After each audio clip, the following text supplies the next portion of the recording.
Hello, hello, hello, and welcome to another glorious day of poker, sponsored by 888 Poker. Today, it's the high roller, 100K guaranteed, and just another one of the amazing events here during the Millions Superstorm. I'm David Tuchman, my usual partner in crime, Nick Wealthall, alongside me. Nick, we've got a pretty good day of poker in store for us today, and still two 888 ambassadors in the mix. Yeah, I don't know what went wrong. They didn't get the memo. They actually made deep runs. So we've got Sophia Lovgren and Anna Marquez still doing well in this tournament. In this tournament, which is the elite. These are the high rollers, people that will happily pay $500 for a poker tournament on Tuesday night, or in excess of $20 for a haircut. High rollers. Wow, over Yeah. $20 for a haircut. In excess of, David. That's amazing. That's amazing. Don't try and relate to it. This isn't your league. Yeah, no, it's way, way out of my league. Nick Wealthall, David Tuchman here for 888 Poker. Welcome to the Million Superstorm. 8 million guaranteed across the series. Of course, culminating in the main event. More on that in a moment. But we're going to turn our attention to table number 2. And as you can see in the bottom left corner of that screen, Sophia Lovgren is at the table, and she's got some chips, a little bit over average, right around average, I should say, actually. Blinds are 1,750, 3,500, so she's got plenty to play with. Her and Anna Marquez are still in the mix. Anna, by the way, has doubled up. She's on 156,000, currently 12th in chips right now. And but still a long way to go. 58 players remain. Late registration is still open. So if you're hemming and hawing about whether you should play in this or not, if you can play, I would absolutely play. I would be firing right now if I was in any place where I could legally play this tournament. Phenomenal. As you can see on the table, the $1 million main event, that's right, a mill ball, as coined by Nick. That is the guarantee for the main event, and that is this Sunday. You can qualify today. And, of course, satellites running around the clock. But forget about the satellites. Nick, we're going to give them 2 ways today David, yes, to win a free main event seat. How can they do it, Nick? You're not messing around either. The $1 million prize pool main event could be yours. Hold on. Ace-King versus Queens. Sophia hits a king. Needs to fade the river. She does it. She eliminates some poor soul, and she's up to $250,000 chips. Sorry, go ahead. Are we going to be that biased in our commentary? Absolutely. Are you? All right, I'm going to root absolutely. In that case, I'm going to root against the ambassadors then. Come on, players! Up the ambassadors. What was I talking to you about? Yeah, I was talking to you about your ability to play in the mill ball, to play in the main event this Sunday for no money down and no further payments. Free. 2 ways to do it on this stream. The first is to play the free roll. Entry price is free. That's starting in an hour and a half. And we'll give you the password in a second. The other way is to play our competition. You just need to get yourself on our Facebook live feed if you're not there already, and put the answer to our competition question in the comments with your username handle. You could get a main event ticket just for typing something funny or interesting. How hard is that? It's not hard. It's really easy. First of all, I want to say hi to those of you who are joining us on YouTube, those of you who are joining us and can't join us live. Hey, join us one of these days live, and you have a chance to win one of these great events. If obviously this does not work with your schedule, I understand. Welcome anyway. Thank you for watching. We are thrilled to have you here. And for those of you who are joining us live over on Facebook, Ronan Donnery, Ulysses J. Santiago, John Van Walsum, Urin Binset, Jimmy Lamb, Jorgen Bergstrom, good cheers from Sweden. Well, hello, Sweden. Aratosh, John, Ash, Medoy, they're all there. Leo, Jeanette, how are you, our friend Jeanette Bull? Thank you so much, guys. The password for the free roll, that is beginning in an hour and 25 minutes. What is that password, Nick? It's all in, David Tuchman. All in, ALLIN. I think it comes from the poker term, which is to bet all of your betting discs at once. All in. All in. And if you want to play, you can register from now. We don't start for a little bit, but you can register. It's under the Superstorm, the Millions Superstorm tab, or the Restricted Tournaments tab. It's called the Superstorm Streaming Free Roll. Passwords all in. Jump in, and you could win a main event ticket. And if you don't win a main event ticket, you could win some cash. So it's pretty cool. Yeah. What's the entry on this this tournament? The one we're watching here. No, the free roll. The free roll. The entry price is $0 down and $0 to pay. You just need an 888 account, David, and you can jump in. That's it. That's it. Nothing. Free money. That's free chance at glory. Even better than money. I like money better than glory, but I understand that some people have different priorities, and that's okay. It's okay.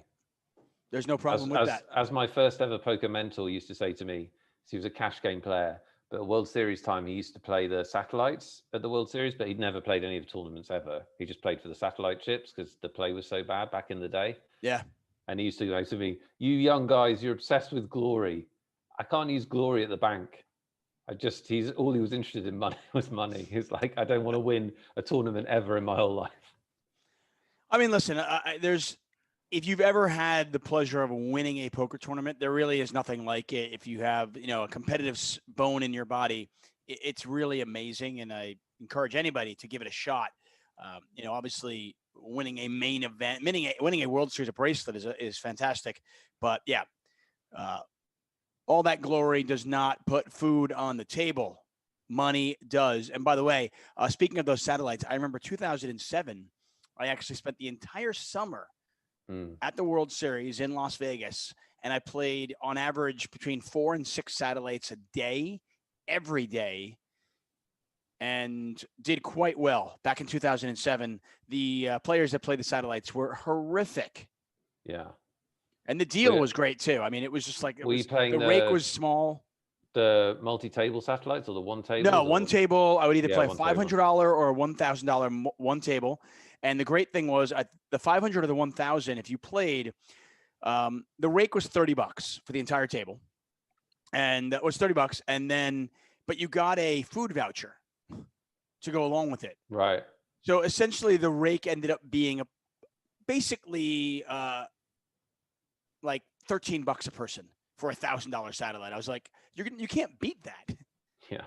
So it was just great value. And there were 10 people that would enter these satellites. It's very different now. Obviously, there's better players. But back then, 10 players would enter the satellite, and 4 of them had no clue. So it was basically 6 people vying for $1,000. And, if you can get rid of 3, you could usually make a deal.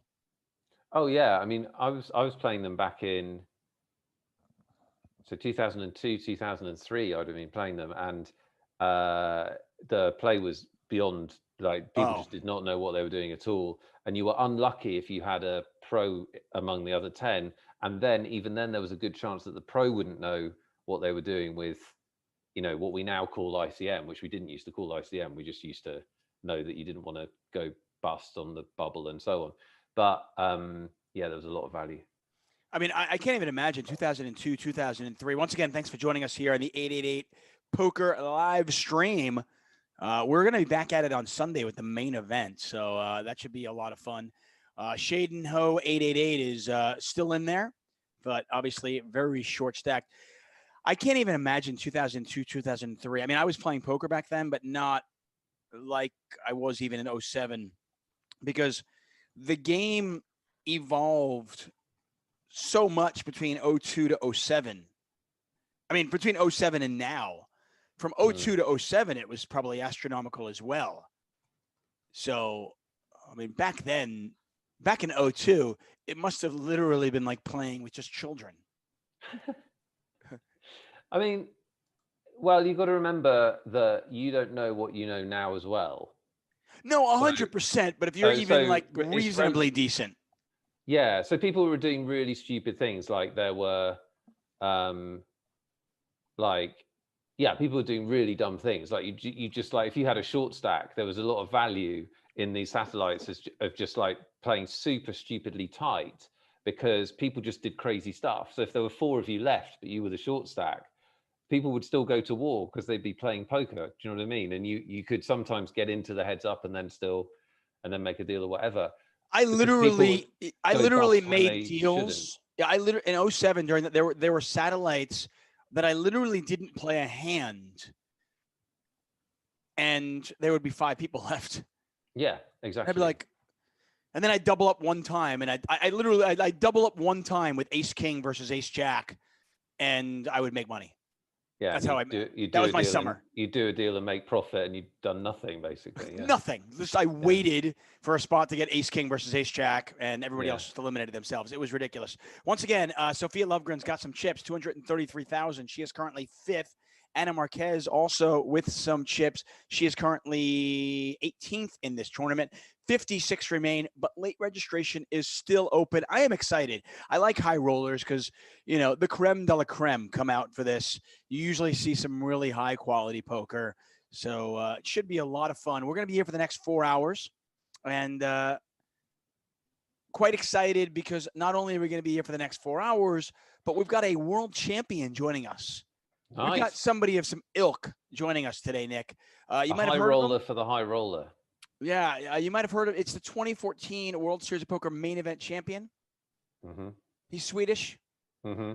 He's an 888 ambassador. Mm-hmm. His first name is Martin. Yes. Last name Jacobson. Yes. Very familiar with his work. Yeah. He's really good at this poker thing. Yeah, he's really good at poker.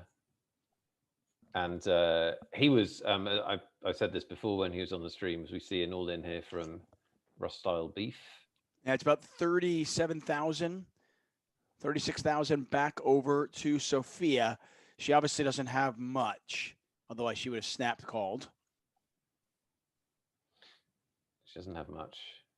Good news, Jesus is back, is in seat number 5. We've been waiting for you. Yeah. Didn't expect you to use your time playing online poker, but we understand the appeal. Oh.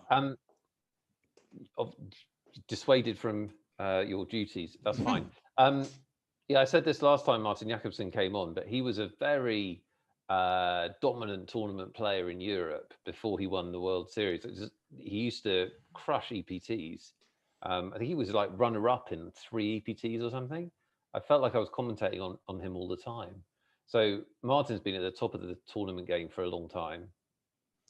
Yeah, he was, I think, a little bit under the radar for the public when he played in the main event. Obviously, the people in the poker community certainly knew who he was. Right. Here we got a raise and a call. Ace Queen versus Queen 9. Dodgy. Lots of outs. There's one. There's a jack. And the full double up, 176,000. That's a big pot. Yeah, those are the ones that are super annoying if you're Sophia, any poker player. But that takes her from she'd have been close to the chip lead, and now she's really back in the pack. Those pots can be very emotionally challenging because you still got to play a good tournament with a workable stat, but it's very frustrating to lose a hand like that at this point. Yeah, and that's an odd play from Rusley Beef, and I think a lot of times that these the well-known tournament pros like Sophia, who's obviously a cash game player as well, phenomenal talent in her own right. I think their reputation and how they are perceived is sometimes often not actually how they play.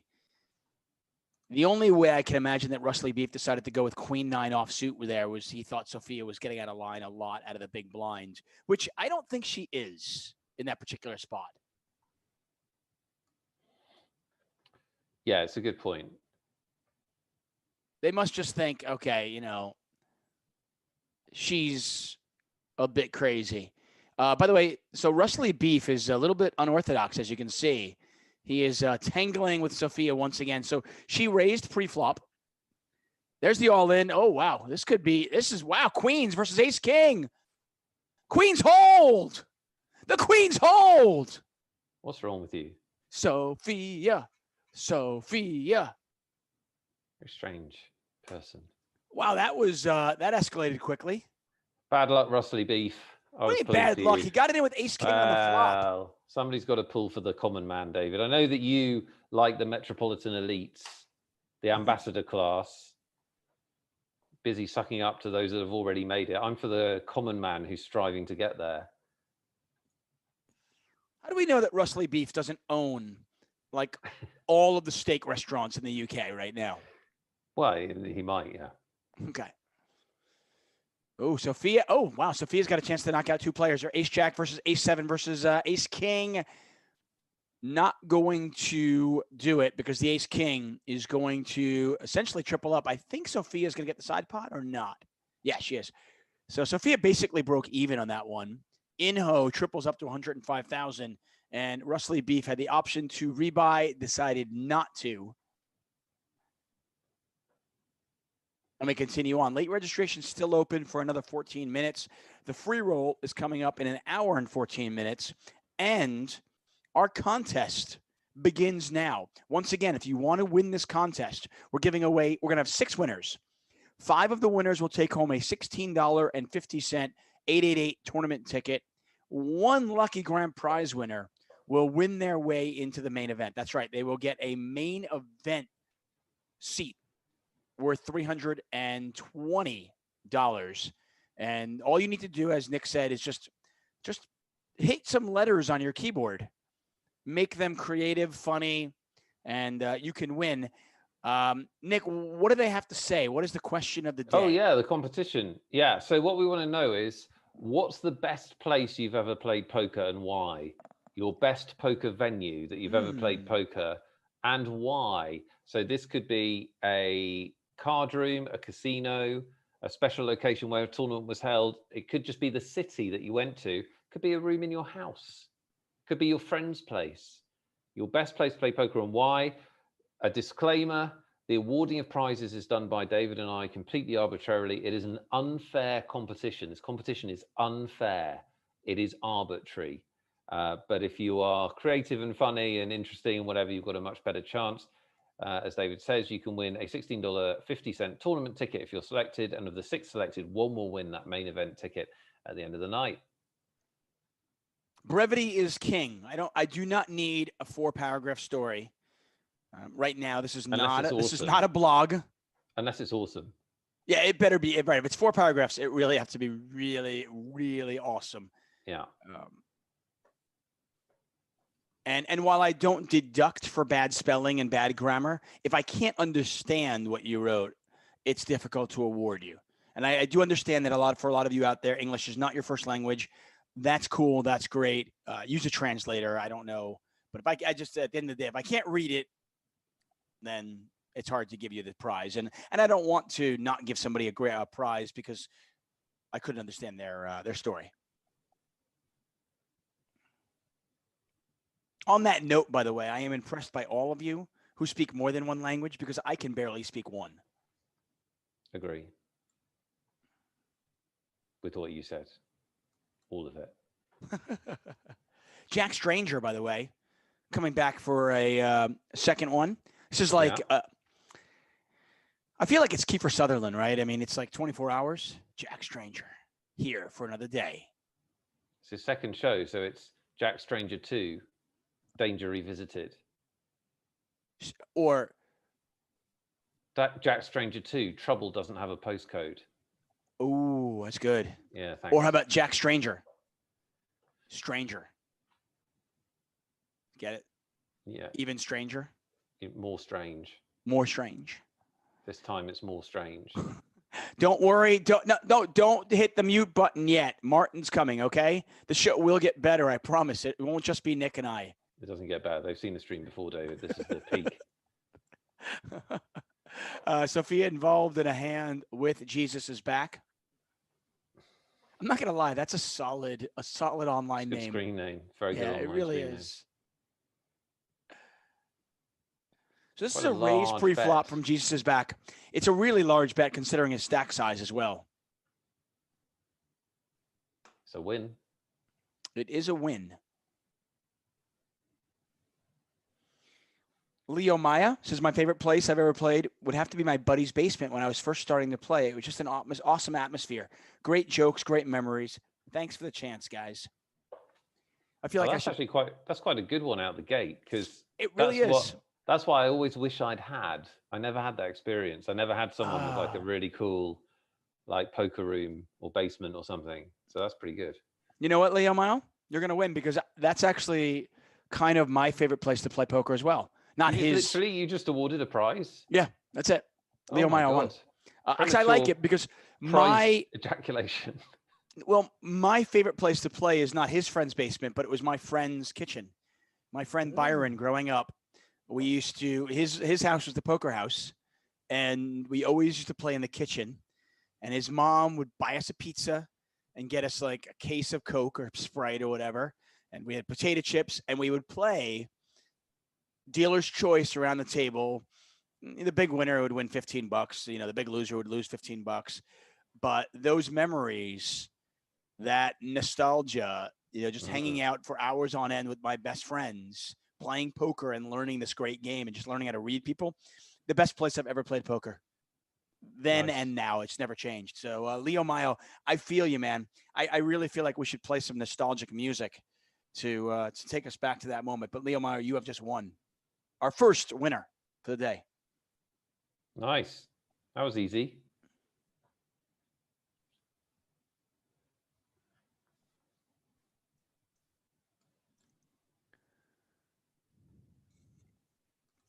So we're playing 2,500, 5,000. 60 players currently remain. 2 of them are 888 ambassadors, which is good to see because this stream has been bereft of representation by the ambassador posse. They've pulled their socks up, David. The emails got through. But I mean, keep in mind they never make these deep runs, and they finally do, and you're cheering for the other people. Yeah. It's your fault. You pushed me to it. I was going to be neutral, but I'm not neutral. I'm going to come out and say it. Yeah. This is, I mean, listen, you've heard broadcasts before. Now, there are national broadcasts where if you cover a national sport and you are a national broadcast, you need to be objective. You can't be cheering for a particular team. But if you are, and most teams have their hometown broadcast, and if you are a hometown broadcaster, you actively cheer for the team. 10s versus ace king. Sophia needs a 10 there. Not going to happen. She loses the flip. Easy come, easy go. Double up there for Inho to 172,000. Nice little run here for Inho, who was all in with ace king, tripled up to 100,000, and now doubles up with ace king again to 172,000. Suddenly above average. Yeah, but yeah, I mean, we've all heard that we've all heard that hometown broadcast team that is actively cheering. They're always terrible. Like, people listen to those broadcasters for laughs. Oh, ace set over set. Don't do it. Oh, sneaky little 5 on the river there. Set over set. And Sophia back over 200,000. But a 6 there would have been awesome. Like, I love Sophia, but no. Would have been amazing. Yeah, I've very rarely seen that. For the viewers, it would have been exciting. Listen, I just want to point out, you just said the hometown broadcasters are always awful. Yeah. Hashtag story checks out. Speak for yourself, buddy. I mean, I'm amazing at this. I can't get dragged down to your level. Ace on the turn is going to win it for the ace 9, and Jesus is back. Still in there, but down to 54,000. I am Buddha. Oh, I am Buddha's back. There's a few. Literally last time we were streaming, there's a few well-known screen names high up in the standings, apart from the 2 888 ambassadors. So check those out. By the way, if you've missed any of our broadcasts, and we've done a bunch in 2020, they're all available on 888 Poker's Facebook page and 888 Poker's YouTube page. Hit the subscribe button, hit the like button, and you can check them all out. I will say there's limited poker strategy talk, but Nick and I really try to have a good time. And hopefully when you guys watch, you're having a good time as well. Blinds are 2,500, 5,000. Nick Wealthall, David Tuchman here for the Million Superstorm. 8 million guaranteed across the series. This one is 100,000 guaranteed.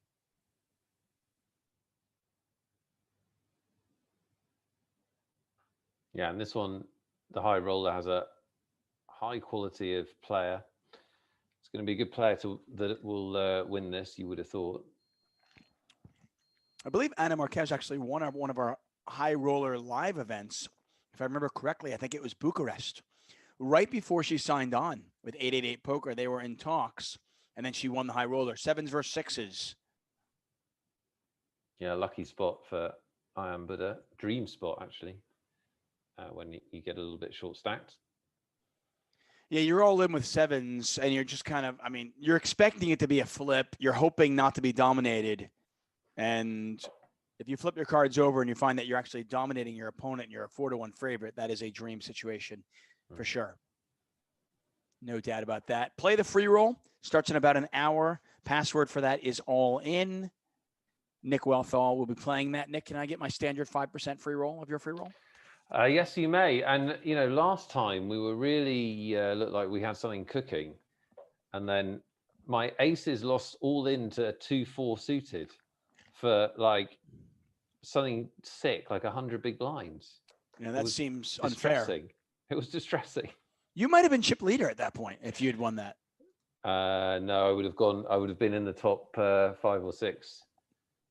But that would have been exciting. Them's the breaks. Ace Jack versus Jacks in Ho. Looking, oh no, there's a straight. River could have been a queen or a jack, but it was not. It was a 6 of clubs, and the Ace Jack versus the Jacks. And Jesus is indeed back. 166,000 there. This is a $530 buy-in tournament. The high roller. We're back at it on Sunday, by the way. Same start time, 9 p.m. GMT. More giveaways, lots of fun, and it's the main event. So yeah, you don't want to miss that. It's going to be huge. Can't miss it. $1 million, for goodness sakes. That's a lot of money. Ashley McLaughlin says, the best place I've ever played was in Amsterdam when I was playing strip poker. How is that the story? That's it. And we have to fill in the punchline because that's really dangerous if I fill in the punchline. Yeah, that's what I imagine so. I'm not sure if I want him to as well either. Yao Cabral says, my favorite place I've ever played, Planet Hollywood in Las Vegas. Last summer was the first time playing in a live tournament, and I chopped heads up. I walked out of Planet Hollywood, and Frank Sinatra is playing outside the Bellagio fountain. What a memory. Oh, my God. That's awesome. That is so awesome. That's pretty cool. Is that cool, really true? Is that like a real thing that happened? Because Frank Sinatra playing the, which one is it? Which song is it on the Fountains? It is awesome, and I'm really trying to place which song they have at the Fountains, but that's ridiculous. I mean, it wasn't actually Frank Sinatra. It was just a soundtrack. Don't ruin this for us, David. Sorry. I wanted to make sure that people were clear that he didn't walk out of Planet Hollywood at 5 a.m. or you know, at 9 a.m. after chopping this tournament, feeling great, and Frank Sinatra was there with the Rat Pack. That is, Vegas is a very obviously commercial, touristy place that can be awful sometimes, but it can also sometimes be magical, no question. And that sounds amazing to me. Is that winner number 2 already? Yeah. Out of the gate? That's definitely a winner, because even if it didn't happen, and I think it did, that's just such a cool thing to happen. Well, the fact of the matter is, your first proper live Vegas tournament, you win it. And then you get the Frank Sinatra send-off with the Fountains. Perfection. I mean, the fact that we both know that there is a Frank Sinatra song at the Bellagio Fountains. We know the location of those 2 casinos, so the story checks out. I mean, it certainly makes sense. I believe it's true. Yeah, we need your username though, buddy, if you want to win that. I'm Googling it. Fly me to the moon. Yeah. It is Luck be a lady, and Luck be a lady as well. It's pretty amazing, Nick. The fact that you and I could, there are going to be a lot of places that people are going to mention here that you and I might not have played, or we might not be able to relate to, although you and I have played a lot of poker in our days. But you and I 100% can relate to chopping up a tournament like that, walking out, and we know exactly where he was. You can almost smell it. Yeah, for sure. Absolutely. Yeah, and I think I was going to say, but I don't have to now. I was going to say a lot of people are just going to say Las Vegas, but so you're going to have to specify which card room and why in Las Vegas if you say Las Vegas. But our man has already done that with a nice touch. By the way, we have another 888 ambassador in there. By the way, Nice. Dominic Nietzsche has joined the mix. Anna Marquez is at his table, so we have Dominic and Anna Marquez at the same table, including somebody named Sinatra 48. How apropos! It all links. It does. Script. What a brilliant script. It really does. We'll head over to that table in a little bit, but for the right now, we'll stick at Sophia's table, since Sophia has the most chips of all of them.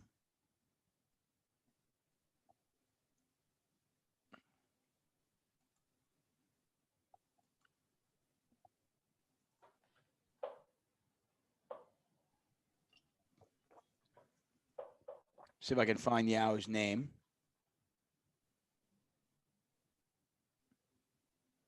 Luck Be a Lady was the song playing, by the way. That's really good.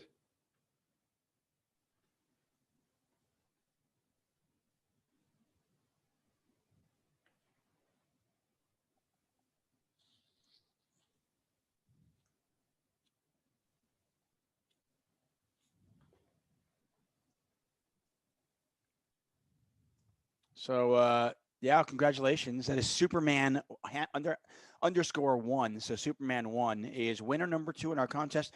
Don't fret.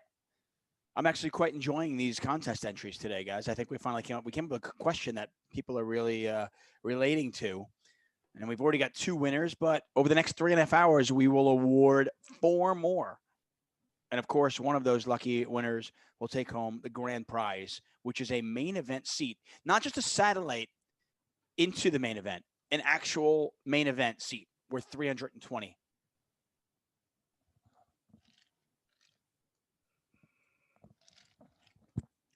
So we've got Martin Jacobson, former world champion and one of the best tournament players of all time, coming on, David.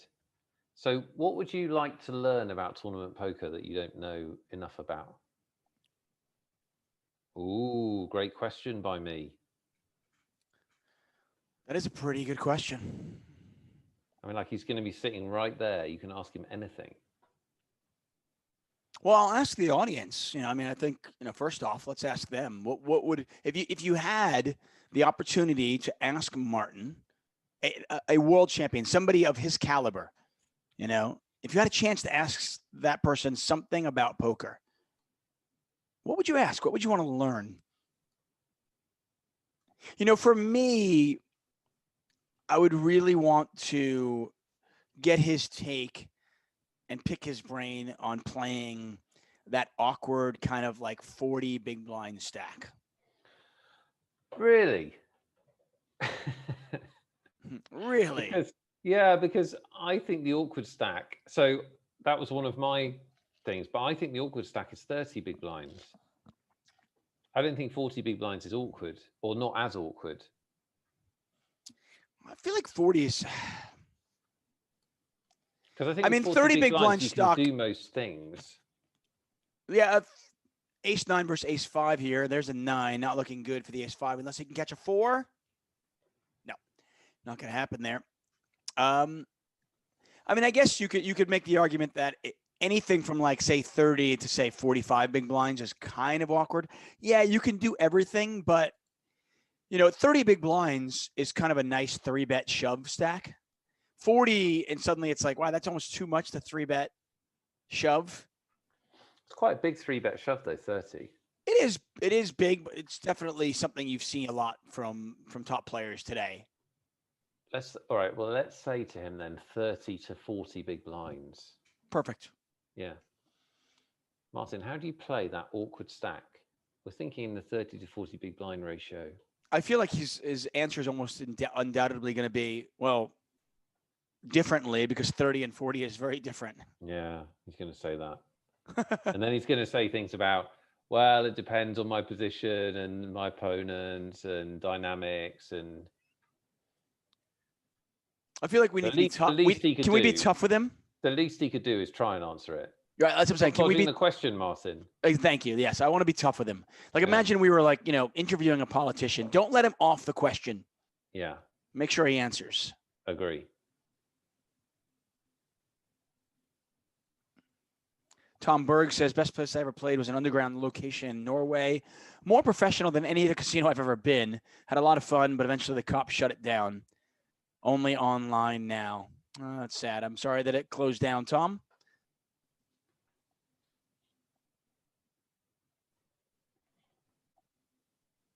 Poker being illegal is weird. That's my statement. It's utterly ridiculous. It's really weird. Like, it's a really weird thing to be illegal.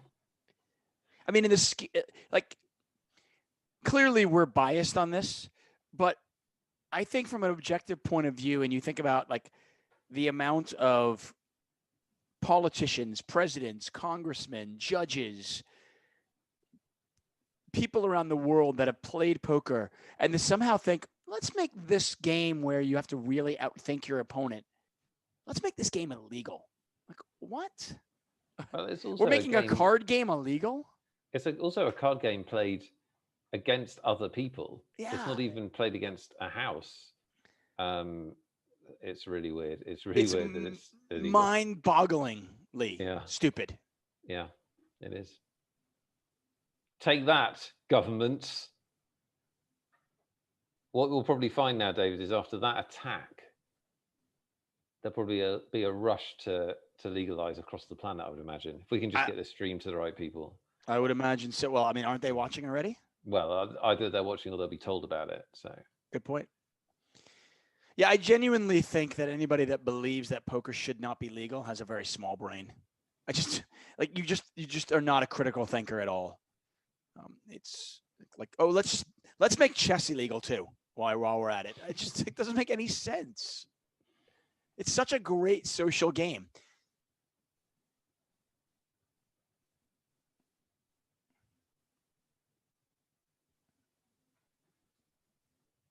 Yeah, I genuinely feel bad for anybody who lives in an area where they can't play live poker legally and online poker and online poker legally. Definitely. I am Buddha, back up to 156,000. I'm intrigued to watch him play. He was fairly impressive, and we've seen a lot of him over the last few months. You and I have had the privilege and pleasure of covering many of these tournaments in 2020. 888 doing what they can during during this pandemic to try to continue to bring poker to the masses and keep it fun.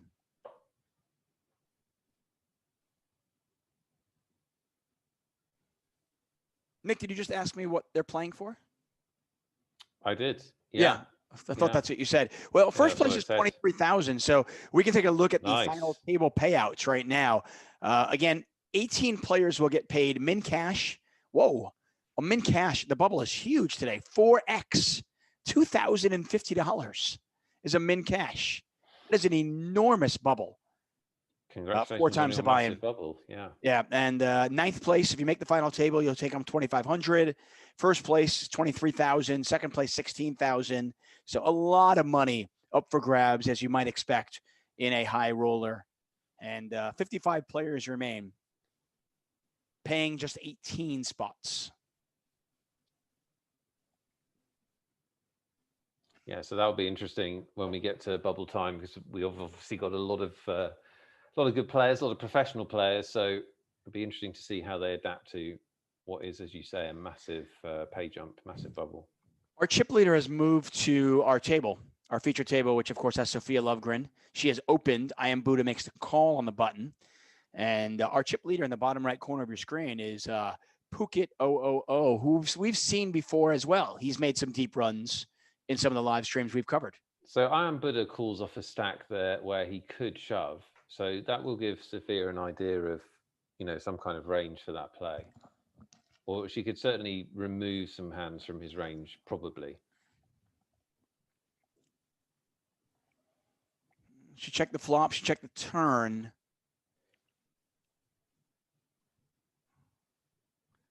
Feels like she's got some sort of maybe an under pair there or something, where she just decided this smacks the calling range of my opponent. Somebody likes to call, somebody on the button might call a raise with a hand like Queen Jack, Jack 10, those kind of hands that they don't necessarily want to 3-bet jam with or 3-bet at all, but they can call in position. Sophia opts to give up. Yeah, the other problem that she's got is that if he doesn't have one of those hands and he's missed that flop, it's a really good flop for him to float, because he can have some backdoor draws and stuff like that. And also there are a lot of turn cards where, if she's got the kind of hand you said, like an underpair, which seems like a big part of her range, the way she played it, she's just going to be guessing on the turn. So just shutting down there is pretty logical, I think. It's something that I have noticed. And Nick, obviously, you've coached poker, you have a training site, you've been in and around poker for, a long, long time. Something that I have noticed throughout the years when I look at good players is their ability to kind of just give up sometimes. And I know that doesn't sound like, a trait that necessarily describes a winner, but in poker, it's necessary to just say, I'm not going to win this hand, and I'm not going to throw more chips away trying to win it. And I feel like sometimes inexperienced players make the mistake of going, I've got to at least try. I can't just give up. Yeah, I think that's true. And I think the best players just are able to play every spot on its merits. So they don't have that kind of emotional investment and commitment just because they had the lead before the flop. They don't necessarily have to try and win the pot after the flop if the situation's wrong. So Sophia is a good aggressive player. She's going to continuation bet a lot. But if she's got a hand which she's pretty convinced is losing a lot of the time, the flop's bad, she's going to be behind her opponent's range, and she's out of position, and it's the kind of flop that he can float her on, well, she's just going to judge that spot on its merits and shut down. So it's a good point you make, because I think, that is what the good players do. They judge every situation on its merits and they make the best possible play, the most plus EV play, even if that is giving up. I mean, you and I have marveled at Chris Moorman sometimes because he just, more often than not, he's just doing nothing. It just looks like he's doing nothing. I mean, obviously he's so focused and he's picking spots, but he's just capitalizing on his opponent's mistake time and time again and just not giving away chips. And it's why he's, been consistently one of the most successful tournament players to ever play this game. Get a raise from I Am Buddha. It's a min raise. Should see a pretty light defense here from Paladasmogus. Paladasmogus? I don't know. Paladasmogus. Jacques Briere says, I played in the Mont-Tremblant Casino in Quebec. Lovely scenery surrounded with wildlife and pretty high up in the mountain. Yeah, I know the area you're speaking of, actually, Jacques. That is a beautiful setting. Gorgeous place. There are some great locations around the world that, both Nick and I have had the opportunity to be at, to visit.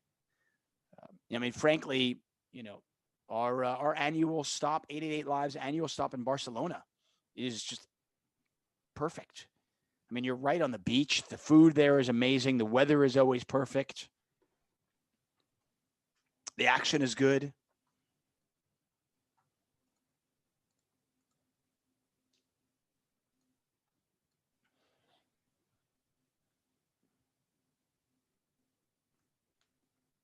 So interesting pot here. Both players have less than a pot size bet on the river.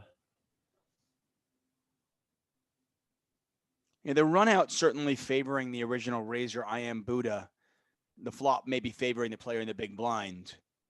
See if I Am Buddha tries to capitalize on that. And look at that. He puts max pressure. There's the all-in. King-Queen versus King-Queen. Wow. Look at that. See, that was genuine excitement from me, and it was not a hand that involved an 888 ambassador. Yeah, but you weren't like giving it the big. Well, I mean, it was a chop That's pot. what you do when it's an 888 ambassador. You're like, it was a chop pot. I mean, how could I get too excited about that? I mean, it's about as excited as I'm going to get for a tie. You would get more excited if the tie involved Sophia. I know you would. Possibly. You know me well, Nick Wealthall. We've You got a know me lot well. going on tonight. I'm doing the show now, David. We've got a lot going on tonight. We've got a free roll for you. Starts in less than an hour. You want to head over to the restricted tab on 888 or the Million Superstorm tab. It's called the Superstorm Streaming Free Roll, and the password is all in. And you could win a main event ticket for the main event this Sunday in your share of $1 million or $300 in cash if you don't quite make it to first place. So get involved in that and enter our competition. Facebook Live, comment section. You need to have an 888 name with your comment, and all you need to do to potentially win a main event ticket, or in the first instance, win a $16.50 ticket, is answer the question, what's the best place you've ever played poker and why? The best casino, card room, friend's house, your house, city, town, venue, the best place you've ever played poker and why. Thanks, that's the show. Get involved. It's all free.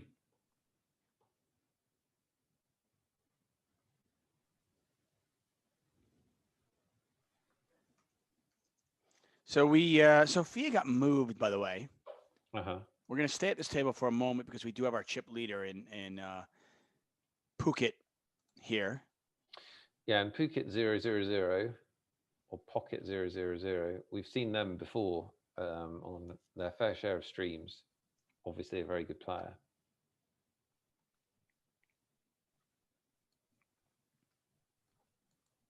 Need Coaching is a funny screen name. You like that? Yeah, there's good screen names tonight. Jesus is back. Good screen name. I am Buddha. Good screen name. That's kind of what I expect from high rollers. High rollers know what to do. Apart from Timex, of course, who got his screen name because he didn't know what to put, so he looked around his room and saw a Timex watch. Just put Timex. Which is so Timex. So Timex. It's yeah. I have good news for you since you hate all the 888 ambassadors. I don't hate them. Anna Marquez and Dominic Nietzsche have both been eliminated. Can I just say, for the record, they're all awesome. It is really a collection of great poker players and lovely people, and I want them to do very well. I just want this broadcast to be even-handed. Nick Wealthall, who hates the 888 ambassadors, you heard it directly. Oh my goodness! Just said that. You just said that. Is thrilled. He is dancing. You just said that in his head right now because Anna Marquez and Dominic Nietzsche have been eliminated. I'm crying, especially for Anna, who's recent guest of the show. I mean, Dominic's obviously already won something on a stream, hasn't he? He was like 12th or something 2 streams ago. But I was really pulling for Anna, just quietly, unlike you. By the way, Sophia Lovegren is over on table number 9. And let's head over there. Sophia just won a big pot. I was kind of watching that one as well. Obviously, you guys couldn't see it, but I flipped over there, and she just won a big pot against Instinctus with Ace Jack when an ace hit the turn, and she is up to 279,000 chips. So top 10 stack for our own Sophia Lovegren. Yeah, top 10 with only 47 players remaining. 18 get paid. So what are the odds she wins this? Like 30%? That's about right, yeah. Yeah, that's rough math. Rough math, yeah, it's about right. Hold on, I'll use my. Yeah, got it. Nick Wealthall, David Tuchman here. Players going on a break in 5 minutes. These breaks are 5 minutes long. As Nick always says, just enough time to think you have time to do something, but you don't. That's exactly right. Who said that? That's really clever. That was me, yeah. Do you find yourself quoting yourself? Whatever, probably. Yeah. Mainly because I'm very forgetful. You can do 3/4 of any task. So you can do 3/4 of going to the bathroom, 3/4 of getting something to eat. It's quite a messy business. Well, it's just enough time for me to make a sandwich, but never eat it. Yeah, exactly. So it can just tease me. It can be one of those things where I make the sandwich. It'll just sit in front of me for the full next hour, teasing me. Nope, you can't eat me, David, because you're actually doing a live stream and nobody wants to watch you eat on a live stream. But I'll just sit here and taunt you. Exactly. If we were organized people, well, we wouldn't be poker players or know anything about poker, but if we were organized people, we'd actually have like, everything set up before we started, wouldn't we? That is genius. And it's so simple. Like, why wouldn't I make a sandwich before and have them cut into quarters so I could just eat a quarter of a sandwich during the break? Yeah. Like, we've both just realized this, and we have one stream left in this series. Yeah, but the sad thing is we just realized this, and you and I have been doing live streams for 15 years. Yeah, it's a bit disappointing. It's a bit disappointing. Boyfix is 18. His kings hold up against 5-4 suited. Busting you doesn't bust anybody on that particular spot, but still on 261,000 chips. For those of you wondering, we talked about Chris Moneymaker, why he isn't in these tournaments. He is currently in Las Vegas, and due to COVID, obviously, he is not able to leave the country just on a whim and play in these. So normally he would actually, my guess would be that he'd probably spend a few weeks with his mom in the UK. He likes to do that once or twice a year and play some of these events. Yeah. Scammer number 1. I don't want you to mistake him for scammer number 3, who is legendary. Scammer number 1 opens up to 15,000. Yeah, but scammer number 1's the OG. So Ilson is going to 3-bet, and by the way, that's another player that I recognize. You remember that screen name, Ilson? Yeah, very much. Yeah, I've definitely seen them play before. Some high quality poker here, no doubt. 2 minutes before the players go on break. So this is a 3-bet out the small blind off a low 30s big blind stack. This is the kind of spot that I'm talking about. And this is the kind of spot that's really awkward to me, just because, like, do you always see bet? What do you do? What do you do there when you 3-bet with a hand like ace queen and the flop comes out 8-6-5? Do you just give up? Really difficult. I mean, I know how to play a cash game where you got 100, 150 big blinds, a little bit more maneuverability, and you can navigate the pot, post flop. But when you've got 34 big blinds, what do you do when you miss the flop?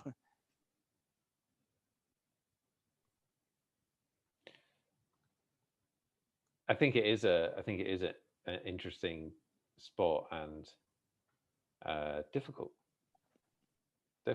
because there, I mean, he had just over a pot size bet left.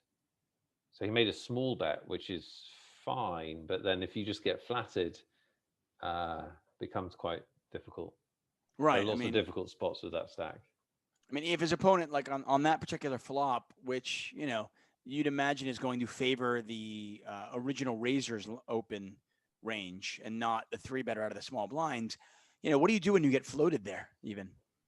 Obviously, if you've got aces, kings, or queens, it's an easy decision. But, when you've just got big cards, it's a lot more difficult. Blinds, as you can see, are 3,500, 7,000, have maybe 1 or 2 hands left before we go on break. More 888 poker action. And as we've mentioned, Martin Jacobson will be joining us for the next couple of hours.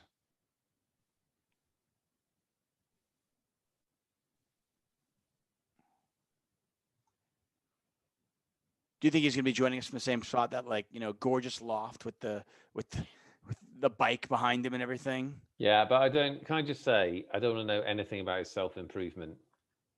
Okay. All right. I haven't been working out very much. Winter is coming. I'm going to start drinking heavily once again.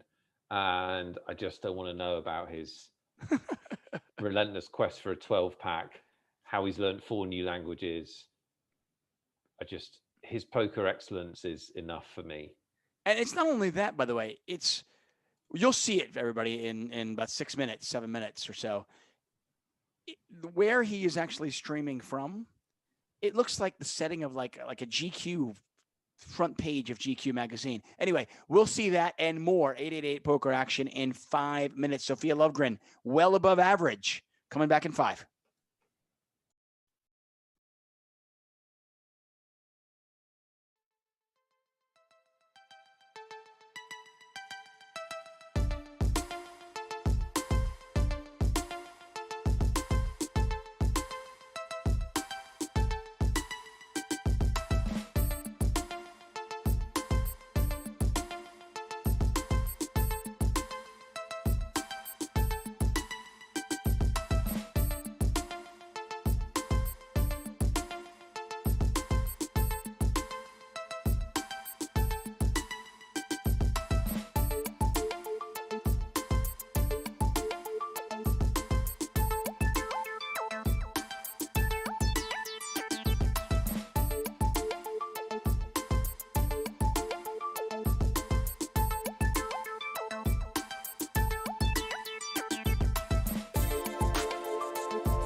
Hello and welcome back.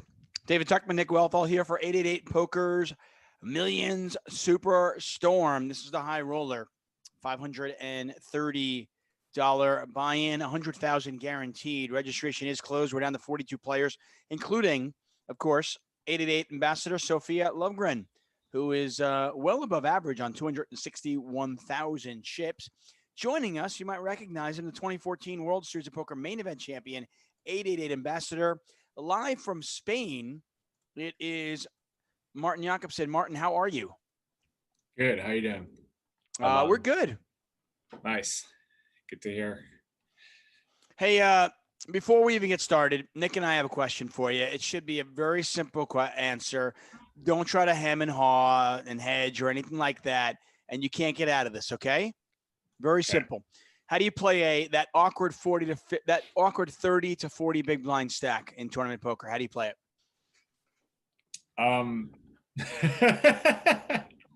Go. Yeah, I fail straight away. That awkward 40. I mean, that's the most common stack size in tournament poker, I would say. So basically, we're saying, how do you be good at playing tournaments? You just play a lot of tournaments. You get used to it. Just practice. Okay, I'll rephrase the question then. What is the most common mistake? What is the most common mistake you see players playing that like 30 big blinds stack? 30 big blind stack? Probably playing too many hands. Once you're down to 30, 40 big blinds and 20 and 10 big blinds is even more crucial to be very patient and really pick your spot, because every lost pot is like a big portion of your stack. So like it's the win rate kind of shifts that way, that when you have a lot of chips, it's doesn't cost you as much to get involved in pots, but once you're down to that crucial like 10, 20, 30, 40 big blinds, every pot you lose, every chip you give up can cost you a lot of EV further down the tournament. So you really have to pick your spots well and preserve your stack more than take big chances and risks in order to increase your stack. So that's really interesting, because most people, when they think about it, would think, well, I got into this really difficult situation where, I was on the turn and I only had a pot size bet left and all of this. And what you're saying is pump the brakes, hand selection. Yeah, before we even exactly. get to that, it's going to be the first problem. Most people panic when they reach that stage. Most tournaments starts with 100, sometimes 200 big blinds. And then a few hours in, all of a sudden everyone or most players have 40 or 50 big blinds, and then it gets even more shallow. So it's important to accept that it's going to get more shallow and it's not a big deal. You just have to adapt to that stage of the tournament. I mean, I think of the 2014 main event, and a lot of people are saying like, oh yeah, easier said than done, but we all watched you do exactly that. Not panic, be patient, wait for your spot, and obviously, we saw what the result was. Clearly you had to get lucky, to accomplish what you were able to accomplish back in 2014. But, navigating that final table with the short stack you had and, putting yourself in a position to get lucky was, I feel like, a great example in what you're talking about right now. Yeah, exactly. You really have to pick your spots well, and then of course you have to get lucky as well. Get lucky in the sense that once you're making a move, no one has a good hand, or you win the all in or whatever.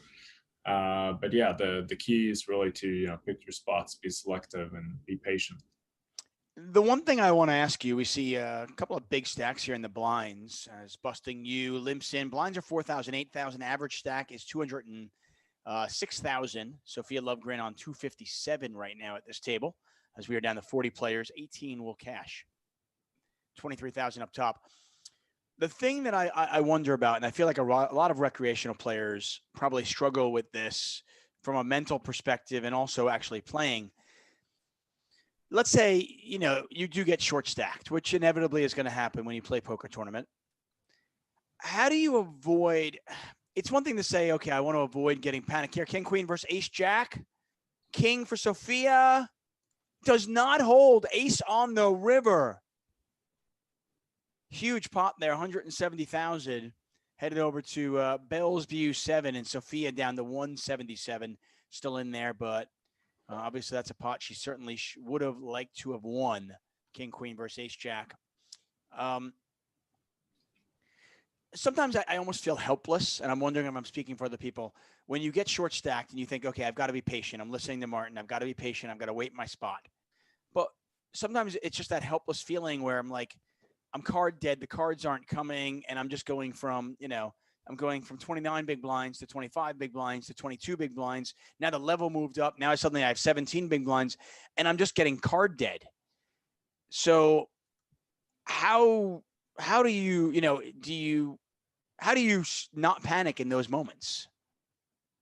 I think you just have to accept that there's certain times where there's nothing you can do.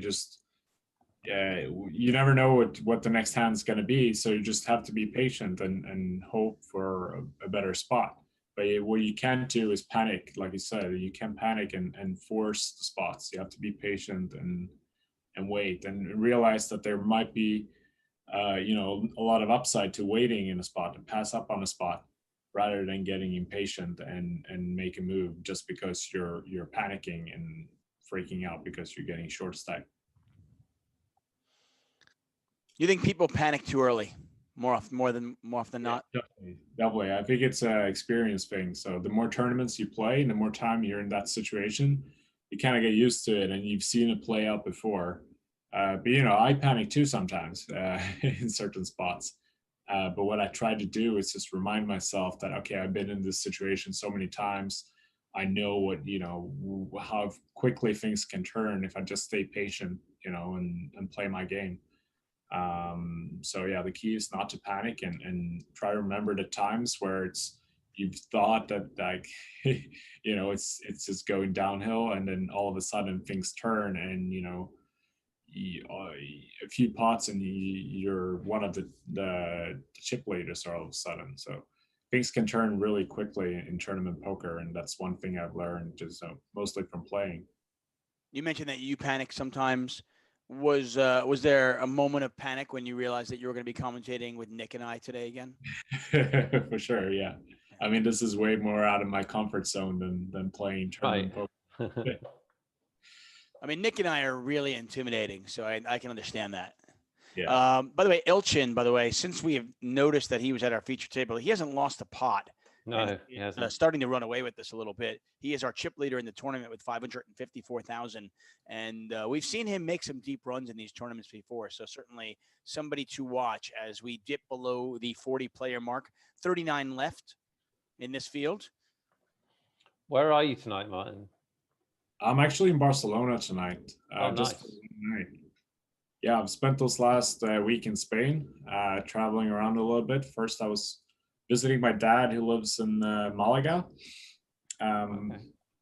for a few nights. I haven't seen him for over a year, and he lives by himself down there. So it's really nice to get to visit him and spend some quality time with him for a few days. And then I went up north to meet up with some friends who has a house in Costa Brava near Girona in the northern part of Spain. And spent a few days out there. Really nice as well. The first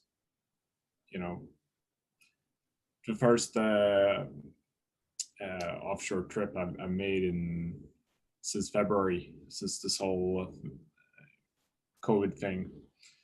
The COVID thing. The COVID thing. We're so sick of, but we obviously have to take serious and what's the situation in Spain? Are there restrictions and stuff? Yeah, very, very strict restrictions, much more so than the UK actually. Really? Everyone's wearing a mask, literally everyone. Wow. Yeah, it's hard to see someone that's not wearing a mask. But it's compulsory now, so you have to. Even walking, we're out on the countryside in Spain, and you don't expect to see people wearing masks out there. No. But even walking in places where there's not a lot of people, people are still wearing the mask. Even in the cars driving, you see people wearing masks. So it's it's a very. I think they might have slightly misunderstood. Never mind.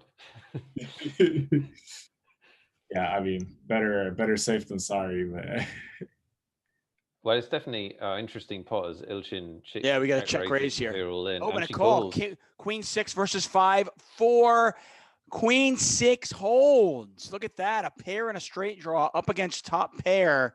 And in a very strange hand there, blind on blind. Close to a coin flip as well. I mean, Yeah, she was a slight favorite, I think. But well, she's been losing a lot of those coin flips, so nice for her to finally win one. And it's a big pop because the chip leader had over 500,000 chips, and now it's Sophia Lovegren, who's got 334,000 chips.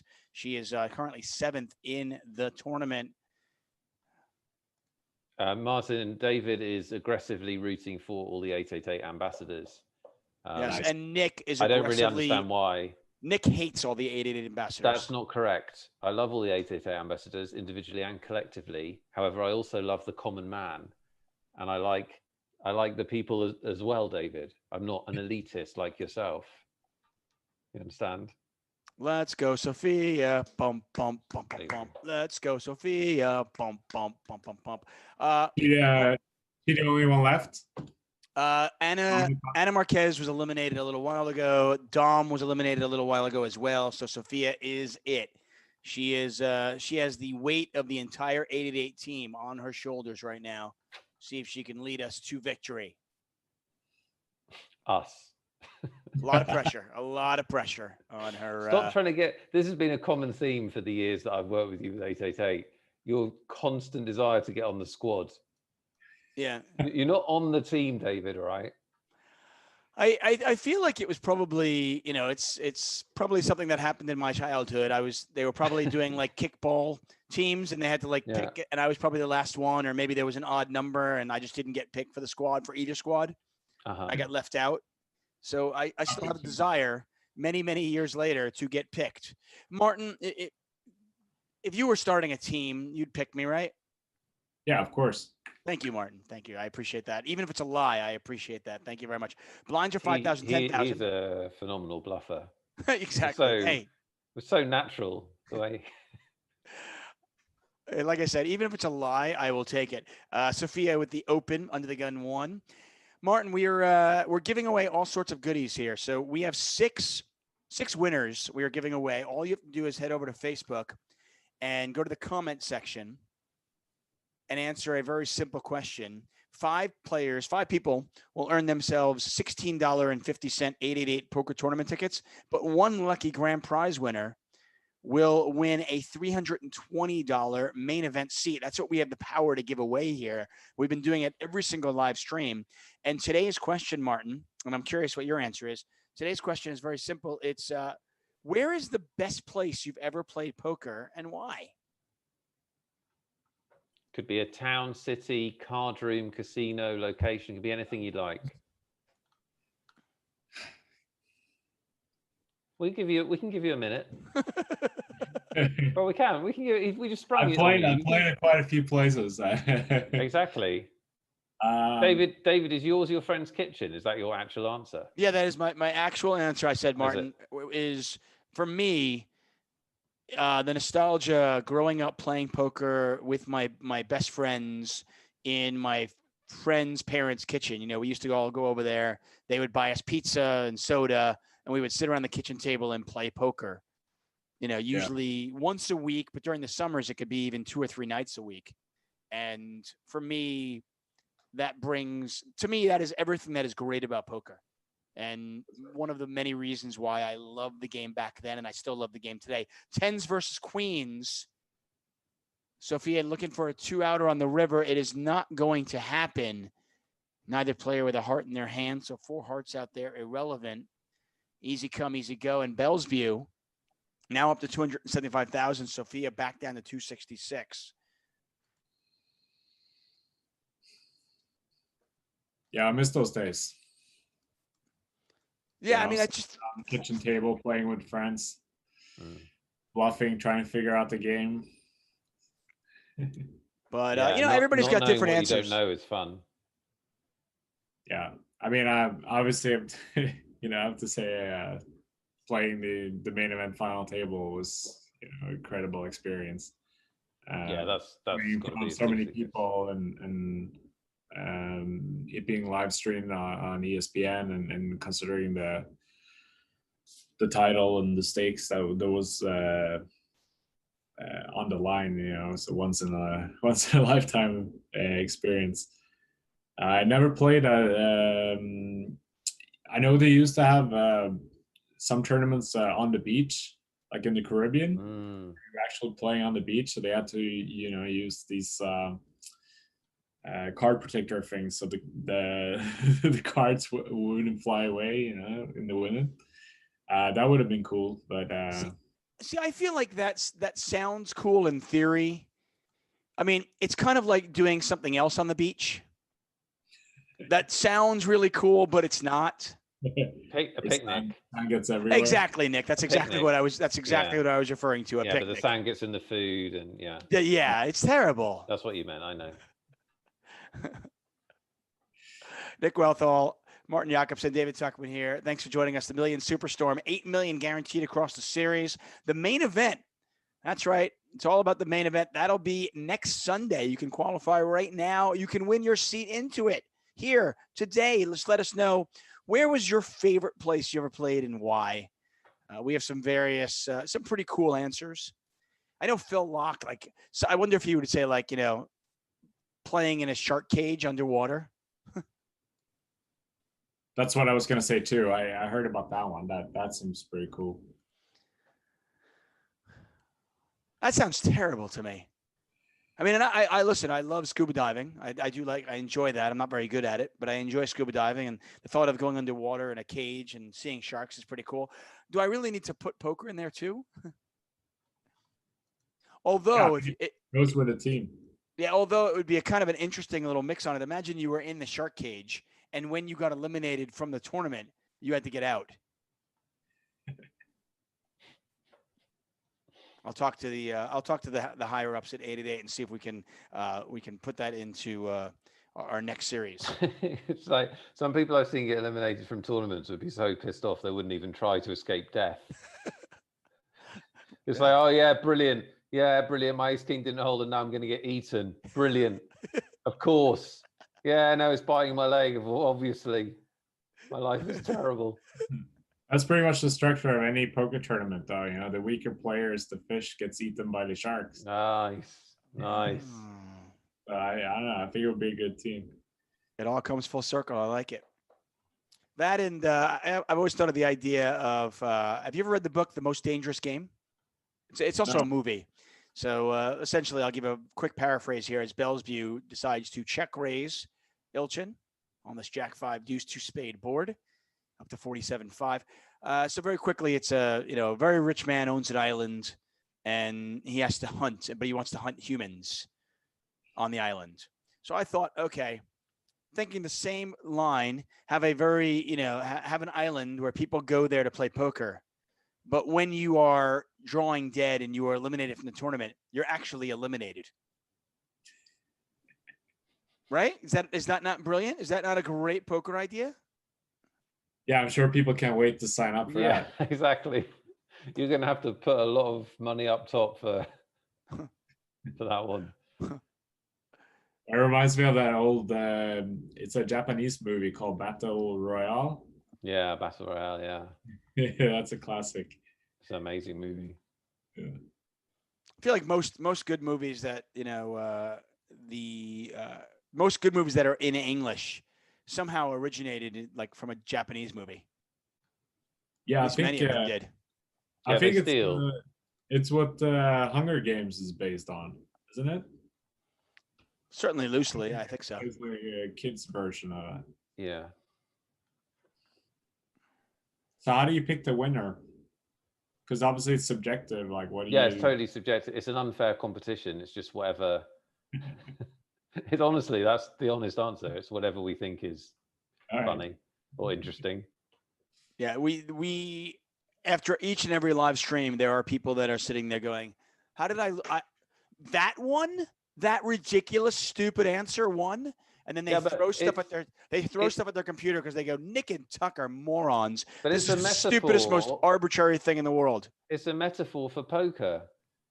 The strength of your hand doesn't always control your outcome, right? You have to get used to sometimes not getting the results you deserve. We're here to help. Well, Ilchin is going to get the result he wants as he makes Broadway on the river.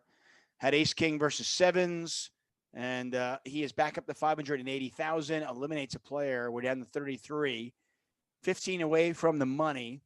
Sophia on about an average stack right now with 231,000. Yves Vargas says, my first WPT was in 2009 Cyprus, but the best was actually in 2011 WPT Paris, where I cashed. The city's amazing. Caribbean WPT, a close second. Good answers. Not winning, but good answers. Snow Bunny, Lynn LeBlanc says, best place I ever played poker is my poker league. We've been playing for 10 years, 50 people, once a month for 8 months a year. It's the best. That's pretty cool. That is, I like that. 10 years, same people is really fun. Ace 9 versus King Queen. Ace 9 in the lead right now and continues to be in the lead. Ace 9 holds. I Am Buddha up to 265,000. I Am Buddha putting on a nice show after doing pretty well on Sunday, pardon me. My days are all mixed up. So, Martin, what's up next for you? How long are you staying in Spain? I'm heading back to London, back home tomorrow. So this is my last day. And then, yeah, we'll see. Probably be home for a while. Well, first I have to quarantine for 2 weeks. So, is it like a police quarantine or? Yeah, it's strict. Yeah, they check. They do. Okay. Yeah, they do. We have quarantines here, but it's not really. I don't know. My wife had to go to a family wedding, and we were all going to go, but I didn't. But was like, okay, with COVID, just go. I'll stay home with the kids. And That's one way to get out of it. Right. Yeah. No, honestly, her family's fun, so I kind of wanted to go to the wedding. I missed out. But sorry, she's not watching, David. I really wanted to go. Hold on a second. I really wanted. Yeah. But the quarantine here, it's kind of ridiculous in the sense that all it was a text that she got from the state saying, you have 12 days left to quarantine. Please stay safe. Please stay quarantined. You have 11 days left. Each day there was a text. That was it. Okay. But there was, there was nobody that was keeping track. She didn't need to stay quarantined. There was nothing, Okay. So it's she did because she cares about people, but she didn't have to. Okay. Well, in the UK, you have to. That's good. I'm glad. They'll fine you if you don't. Yeah. That is good. So you'll be back in London in time to play the main event, then, of course. Exactly. Yes. That's very good. much. That's good. Nick and I have been somewhat disappointed with the performances by 888 ambassadors, so we're counting on you to rectify that.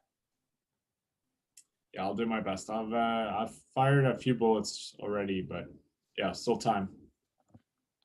Still time. It's definitely good to save the run good for the main event.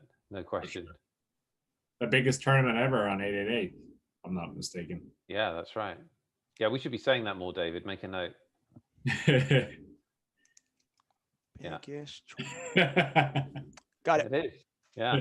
I got it. I know this is the biggest series we've ever had, an 8 million guaranteed series, million Superstorm here.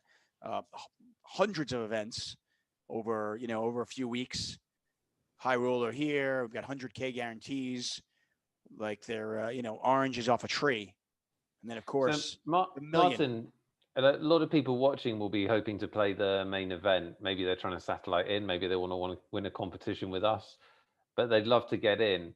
Just give us some tips of people who maybe they're playing the main event or they're playing a big event for the first time or an event like with a higher buy-in than normal.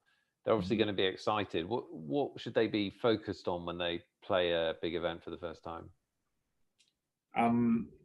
Well, don't do what I did when I played a big event for the first time. When I Oh, played cool. What did you do? WSOP. Well, I can tell you what not to do, and then I can try to Sounds explain good. what to do. Yeah, just don't get too excited. Play. It's a tournament like anyone else, like any other tournament, rather. And it doesn't really matter what the buy-in is. It's the same game, same format. So yeah, just play your game, stay patient, don't overplay your hands, don't play too tight, just play your game, and yeah, hope for the best. So what did you do in your first Well, experience? I got too excited when I played the WSOP main event for the first time, and I got eliminated on the third hand. The third hand. What year was this? 2008. Oh no, that's so sad. Wow. How did you get eliminated on the third hand? Yeah, it's pretty basic. I mean, it was a bit of a cooler, but there's no way I should have gone bust. I'd the third nuts versus the nuts. So the second full house versus quads. Um, Can you go through the hand for us? That is pretty unlucky, in fairness. yeah, pretty unlucky. Yeah. But still, Yeah. you have 300 big blinds. Yeah. I mean, I'd probably have gone I think it was less back then. I think, yeah. I mean, still, it was 200 big blinds or something like that. Right. I mean, I'm just pouring. Yeah. Nick is being really nice, and I'm just pouring salt on the wound. The fact that you won that tournament years later, I think, is probably you're probably over that. But can you go through the hand really quick? I'm curious. We're keeping an eye on the action right now. Martin, if you could just relive one of your worst memories in poker for us. Dude, he awesome. won the main event. I think he can relive and knock out of it. That is true. I'll tell it from the beginning. So I won a satellite on a poker site, and I had the option to either take the money, which was $12,000. So it was the money for the buy-in and the flight and the hotel and everything. I was 20 years old at the time. My birthday was 3 days before the main event. So I had the option of either pocketing the $12,000, which was a year's salary back then. I was working as a chef, or I could put all my eggs in one basket, go to Vegas by myself because I didn't know anyone, and play the main, celebrate my 21st birthday in Vegas, and then play the main event. So you did the responsible thing, and you put all your eggs in one basket. Well, kind of. I did the responsible thing in the sense that I phoned my mom and asked for her opinion. And to my surprise, she told me to go to Vegas and play. And wow, so cool, mom. If she's gonna tell me to do the responsible thing that I assume was the responsible thing, then I'm not gonna say no. So I did. So I traveled to Vegas by myself. Had my 21st birthday, and then once the main event started, I was super excited. I'd never really played a live tournament before. I only played a few live online tournaments, and obviously ran really well to qualify for the first place in the first place. And yeah, I mean, it's just a surreal experience being in Vegas by myself, 21 years old, and to have the opportunity to play the main event, as one of the first events.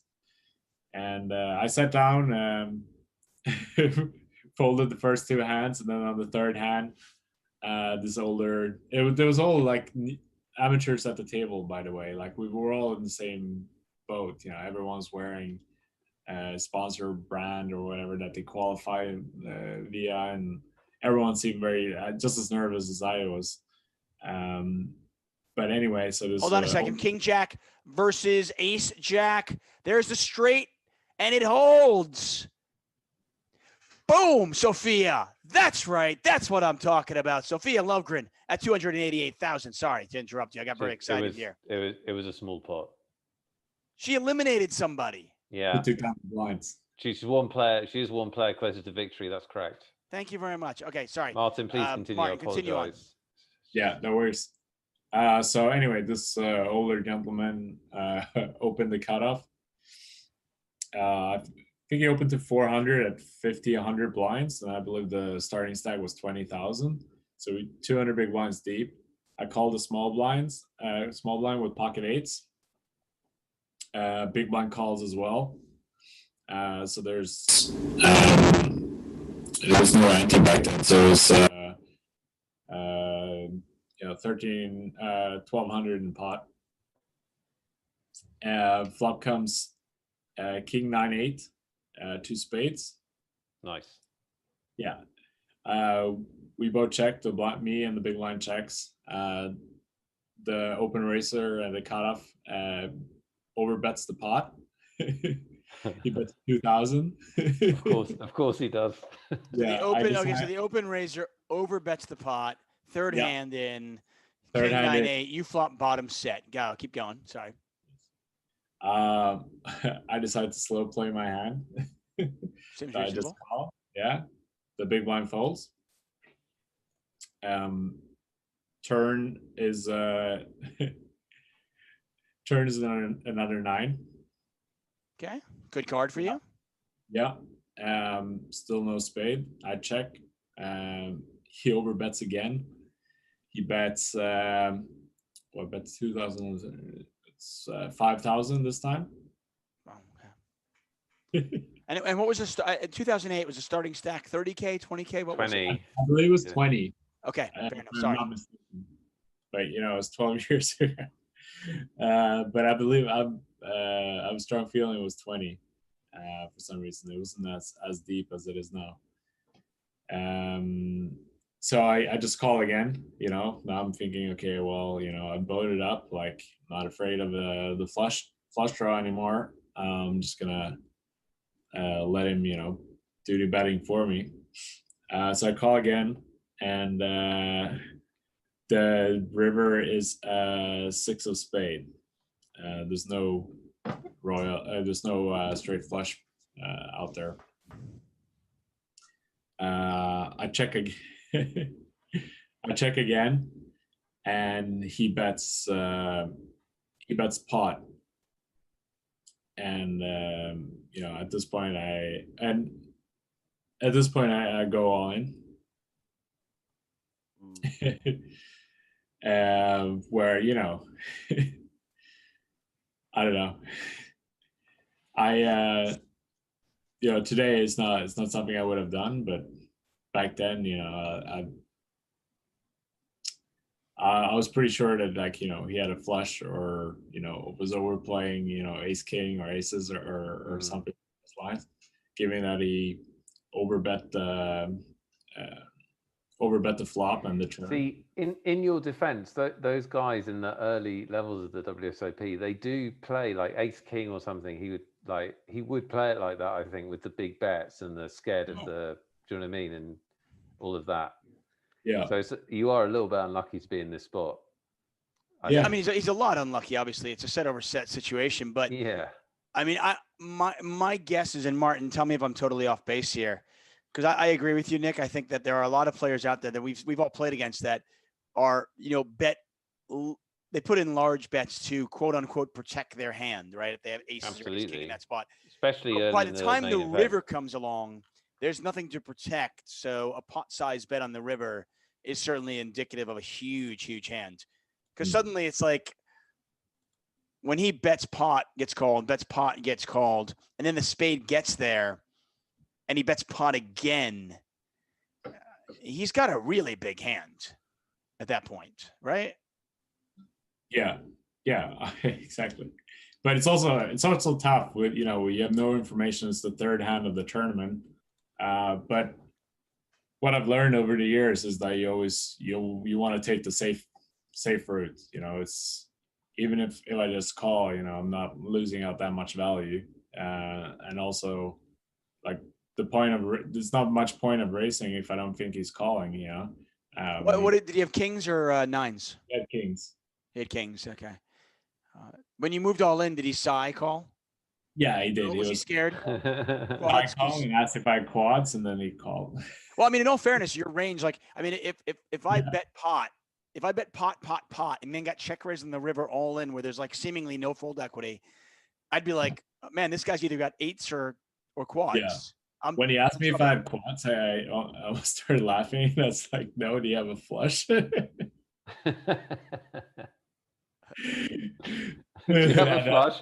You have a flush? And that's when I realized I fucked up. Yeah. Yeah. No, that's okay. That's okay. Story on it here.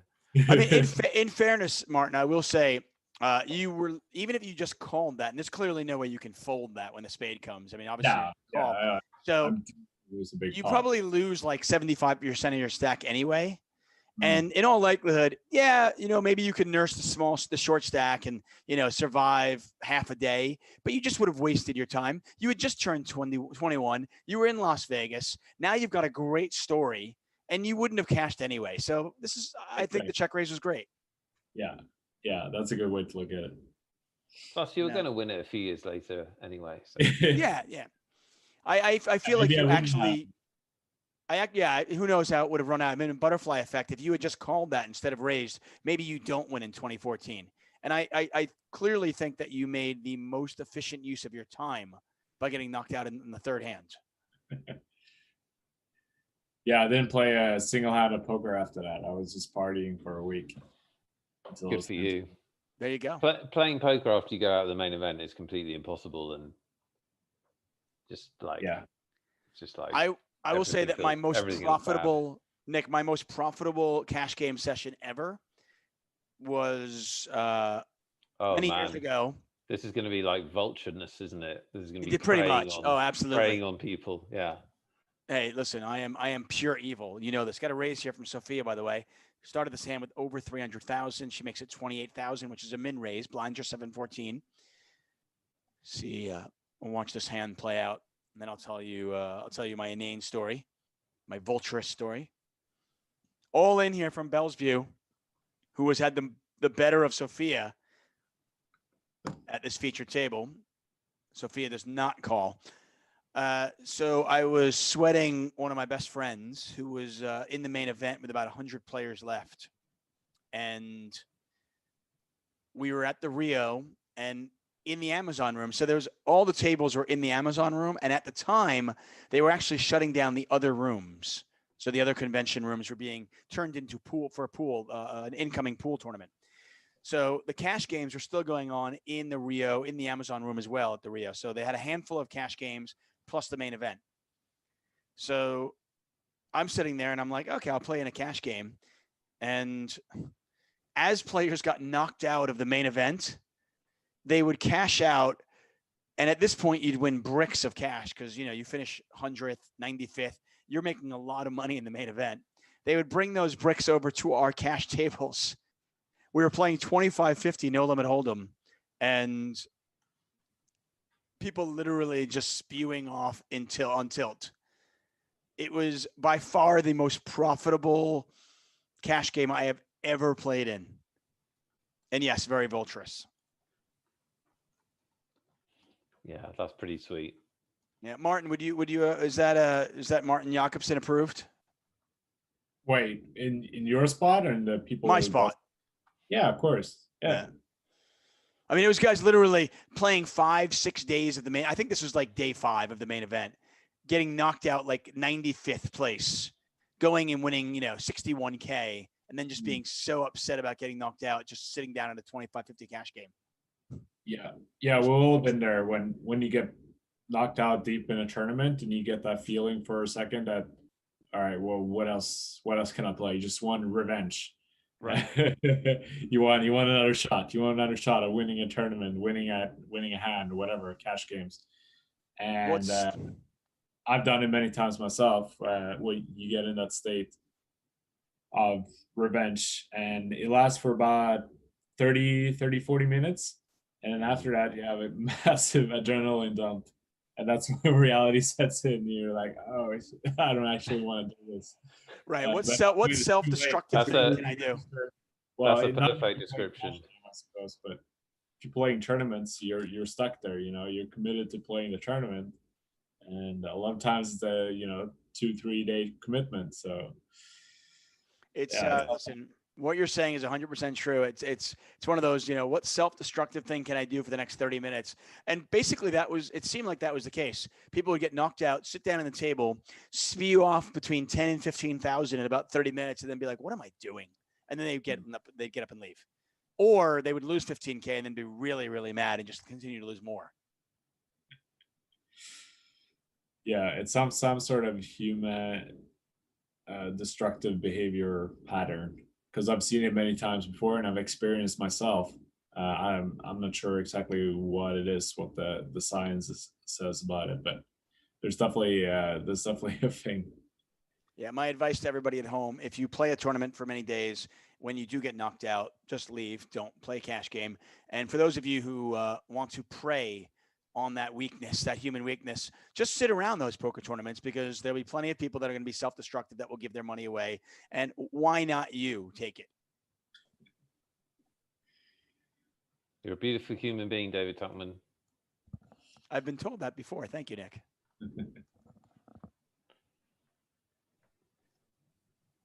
So we're watching the 8 of 8 millions high roller. We've just got 25 players left. So we're coming down to the money. 18 players will get paid tonight. And the free roll's probably started. Has it? The free roll did start 12 minutes ago. Your registration is still open. Wow. The password for that. I'm not even in it. Get in. I have 5% of your free roll. It's true. Stop dilly-dallying. Sorry. Get in there. And if you're at home, don't dilly-dally either. Get in there. The password is all in. We are giving away $300 in cash prizes and a $320 main event seat. That main event seat will get you into the $1 million guaranteed, the mill ball. So make sure you get in on that action. And, of course, keep sending in your answers here on Facebook in the comments section. Make sure you include your username. What is the best place you ever played poker? Where is it and why? It can be anywhere. It can be on an airplane. It can be in your bedroom. It can be in Australia. I don't care. Just let us know where it is. The most creative, interesting, funny stories will win. We have 4 more tickets to give away, and a lot of excitement. As you mentioned, 7 away from the money. Martin, a question for you. This is a pretty big pay bubble. Enormous. Yeah, it's $2,050 for a min cash. Wow, 4 times. Yeah, 4x the buy-in. How will that affect your play if you were in a situation, at this in this kind of spot where it's such a big bubble? Yeah, the bigger. It's all the same. The ICM pressure. Once you get closer to the money, you have to play tighter, because it's so important to sneak into the money and then take it from there. So that's the first sort of milestone or first step. But then obviously it depends how big the pay jumps are and how big the money bubble is. If it's 4 times the buy-in, it matters a lot more than if it's just 1 buy-in that you get back, or 2 buy-ins, or 1.5 buy-ins. So that's definitely something you have to take into considerations. A lot of times, min cash, I don't know, I can't see the payout structure here, but let's say min cash is 2,000, and then the next pay jump might be 2,500. That pay jump between the money bubble and the bubble is huge, in comparison to once you reach money. So even if you can squeak into the money with just a few big blinds, that's a really important thing. And so you factor all of that in. I mean, you factor in not just what the min cash is, but also what the pay jumps are, how many more players you have to survive to get that first pay jump, so forth and so on. Yeah, definitely. And the bigger the tournament, the more tables there are, the bigger the chance that someone gets eliminated on the bubble. So the tighter you can play and the more, you can wait out. But if there's only, in this case, for example, there's only 4 tables, I believe. And, everyone who's in the tournament's probably watching the other tables, and it's not as likely that someone will get knocked out on the other table. So maybe you do need to take more chances. And then it also depends on how your table is playing. If you have a few players that doesn't seem to care as much, maybe you can wait it out. But if everyone's playing really tight and there's a big stack and you're the shortest stack, then maybe you need to take more chances. So you have to weigh all these factors in when you're making your decisions. That is the voice of Martin Jacobson. Of course, you can see him on your screen. 2014 main event champion. Certainly knows what he is talking about. We're down to 3 tables, by the way. 24 players remain, so 3 tables of 8, 6 away from the money. So you talked about the short stack, possibly waiting it out, depending on how aggressive some players are playing, how active they are. Safe to assume that you're going to be more aggressive then in a situation like this, if you're the big stack, then? Yeah, exactly. Then it's the opposite role. So then you can put more pressure on the shorter stack, and you should. That's one advantage of tournament poker, to understand these different dynamics. So once you get in these type of situations, you can take full advantage and use that to the maximum. So that's how you get value out of tournament poker. Good stuff. Good stuff there. Yeah, Nick stuff. Wealthall, Martin Jacobson here alongside me for the Million Superstorm.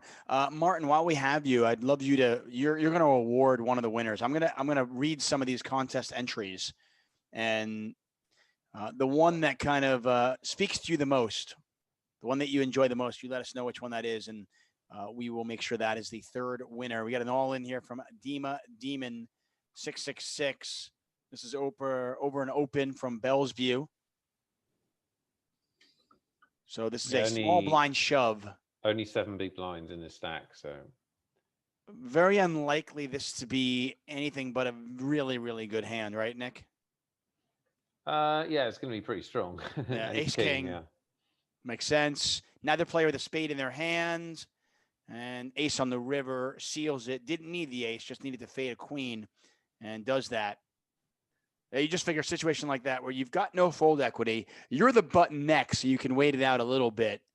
Had to be a strong hand there, and it's a double up for Demon 666. Okay, here we go. The best place was back in the days in my mate's garden, in a lush house and surroundings, some beers and laughs and learning the game, reading my mate's plays and ranges. Great memory. We used to move inside when dusk arrived, but didn't actually stop playing. Good times and experience. It's one of them. Best place I played poker was on top of the newly built hotel casino, the Royal Pier in Southampton. I think me and the rest of the team were first to play poker there before anyone else on this $50 million complex. Another guy said, sorry, go ahead. I'm Googling it. Please do. Another Where one was it? Well, no. the first person said his best one was in his friend's garden in a lush house. The next one he said was the Royal Pier in Southampton. Southampton, okay. Another person said my best place ever to play poker was my university library. It was really awesome. I was so thrilled that moment. I wasn't allowed to shout though, so we played poker in a library. Had to be really quiet. I got first place, and I had to run outside so I could yell with pleasure. That's great. Jack James says maybe the best place I played poker was in the hospital. I know it sounds weird, but I had food service. Toilet was close by. Felt like a casino. What kind of casino? I know exactly. What kind of casino is that? I don't know. A woman came to take my urine away. It was exactly the same as a casino. Well, I mean, if you're Antonio Esfandiari, it's yeah. John Deeb actually played he played an online series with he went to Mexico to play an online series, and he got COVID while he was there, but he made day 2 in some tournaments, so he had to play online poker at the hospital. God. And from what I gathered, he was quite sick. He was, yeah, of course. I mean, you don't get hospitalized unless you get really ill. So right. Man, poker. I had one here. My best place is when I played poker was in Sochi, in Russia. Qualified on a free roll to play the main tournament. I remember this for my whole life because it was the largest live tournament I ever played. I didn't win, didn't cash, got a little upset, but I got some great experience. And next time I will definitely cash. So there's one. So a few suggestions there. I'll throw a few more at you, We have 4 minutes before the break. Any that strike your fancy, Martin? The library one. You like the library one? Okay, there you go. We've got a winner here. Jae Wang says, my best place was the university library. It was really awesome. It was so thrilling. And but I had to be quiet. I couldn't shout. So after I reached first place, after I won, I ran outside and yelled with pleasure. You win, my friend. Winner number 3. Thank you, Martin. Nice.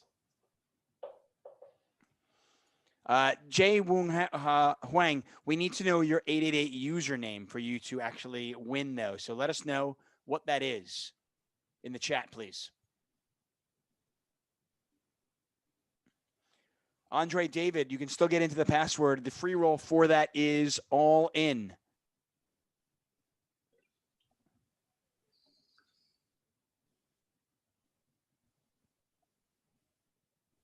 Nick, am I on pace? We're 2 hours in. We have 2 hours left, and we've given out 3. Got 6. We're halfway. You've given out 3 of 6. Yes, you're right on pace. Excellent prize award tempo. Very strong. Martin, can you join us after the break? Stick with us. Awesome. Great. Great. I know, obviously, difficult for you. You can't watch the game, but yeah, it's I can't watch it here from Spain, unfortunately. Right, but fortunately, you're still a wealth of knowledge, and we can relay questions to you. Sophia, by the way, still in. There's 23 left. We will not burst the bubble before this break, but it will happen in the next level. Nice.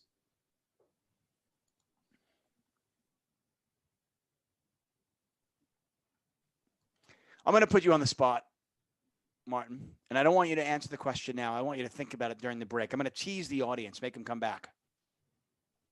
Which 888 ambassador would you, if you had to... Shag, marry, kill, is it? No, but that's a great. Maybe we'll do that as well. Just if you had to back somebody, one of the 888 ambassadors, in a $500 tournament, not $100K, because we know there's only one person and there's only one 888 ambassador sick enough to play those $100K high rollers. But if you had to back somebody in kind of a $500 or say $1,000 tournament, which ambassador would it be and why? Don't let us know now. Think about it. Chew on it for a moment and come back after the break and let us know. You're such an instigator, Tuchman. I am. I like to start fights and start fires. Unbelievable. Who would you back in a 500? Oh, flip the script. Who would I you will back, answer David that Tuchman? question Which of after the break. Which of your not team members would you back? He would back himself. He would back himself. I like it. No, I wouldn't. There's enough really talented 888 ambassadors. I would definitely not back myself. Blinds are 8,000, 16,000. We are just 5 away from the money. I will answer that question. Martin will answer that question when we come back. And this could be the last hand before break. If you have any questions for Martin, this is a great opportunity. It's kind of a ask Martin anything, right? What do they do that? Isn't that like on Reddit, right? Have you ever done one of those, Martin? Yeah, it's been a while, but yeah, I've done a few. Oh, now I've got more questions for you then. I want you to come up with what's the dumbest question you've ever been asked. And it can't be something I just asked, okay? Because I already know that's the dumbest question.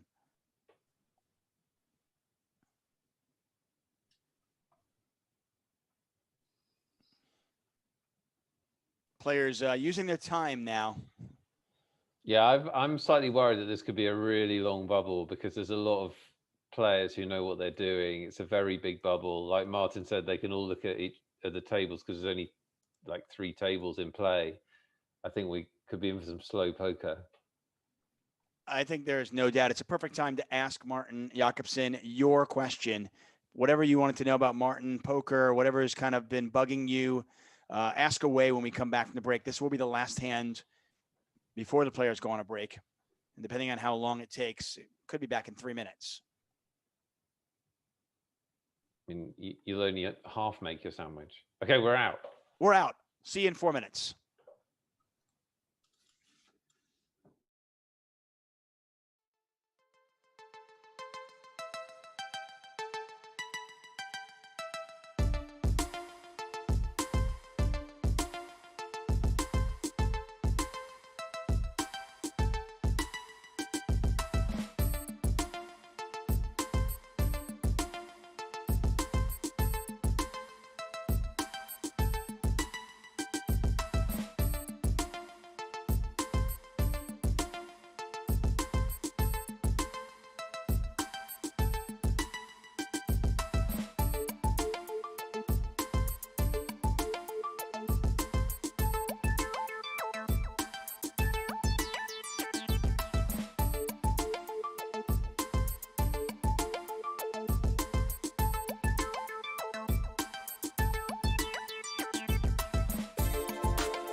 Hello and welcome back. I'm David Tuchman, just finishing that sandwich. That's Nick Wealthall. Martin Horrendous. Jacobson still here. And we are here for some bubble play in the 88 millions high roller, the 100,000 guaranteed. Sophia Lovegren's still in there. Nick, how was your break? Good. Yeah, I got a lot done actually. Just whistled through my accounts, that kind of thing. Fantastic. No, yeah, it's good. Just got my game face on for the free roll. Are you in it right now? I'm in it, but I want everybody to know they can still jump in. It's free. It's on the restricted tab on 888 and the Million Superstorm tab. The password is all in.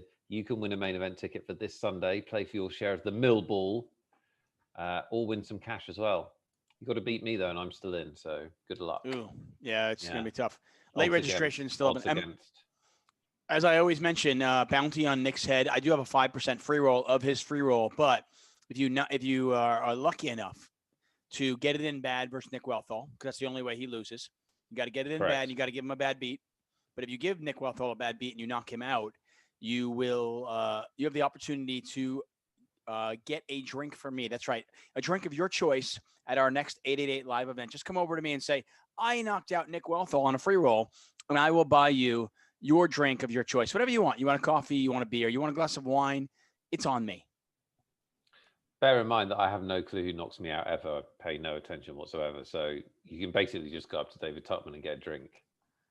100% true. Yeah, it's true.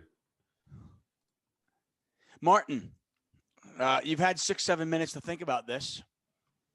If you were given an amount of money and you had to back one 888 ambassador in a $500 or $1,000 tournament, who would it be and why? I think I would have to go with my boy Chris Mormon. Mm-hmm. Just mainly because of his experience, and he's played more $500,000 tournament than all the other, myself included, ambassadors combined. And obviously has an amazing track record as well. Yeah, he's he loves poker.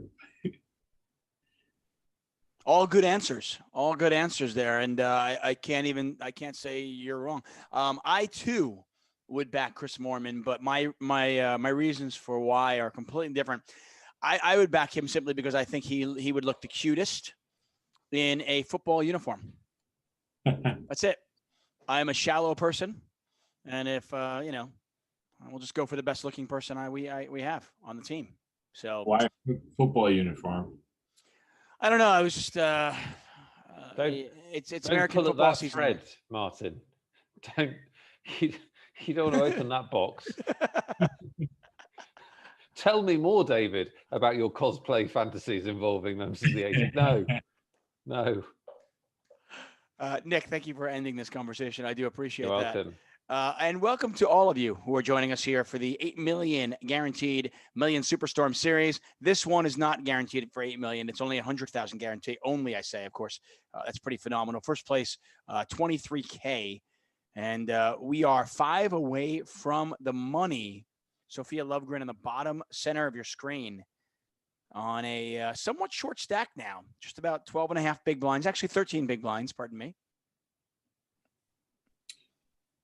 Let's hope she doesn't panic. I think we can trust her. We can trust her to She's been find in a nice spot. Yeah. And it's a big money bubble, 4x the buy-in. The buy-in on this tournament was $530, a min cash over $2,000. So Nick was suggesting before the break, and I concur, that we expect it to be a pretty slow haul. All of these players, first of all, it's a high roller, so you expect these players to be a little bit more experienced, understanding ICM, understanding the importance of cashing in this tournament. And the fact that we only have 3 tables, 23 players remaining, suggests that it could take a while for us to get to 18.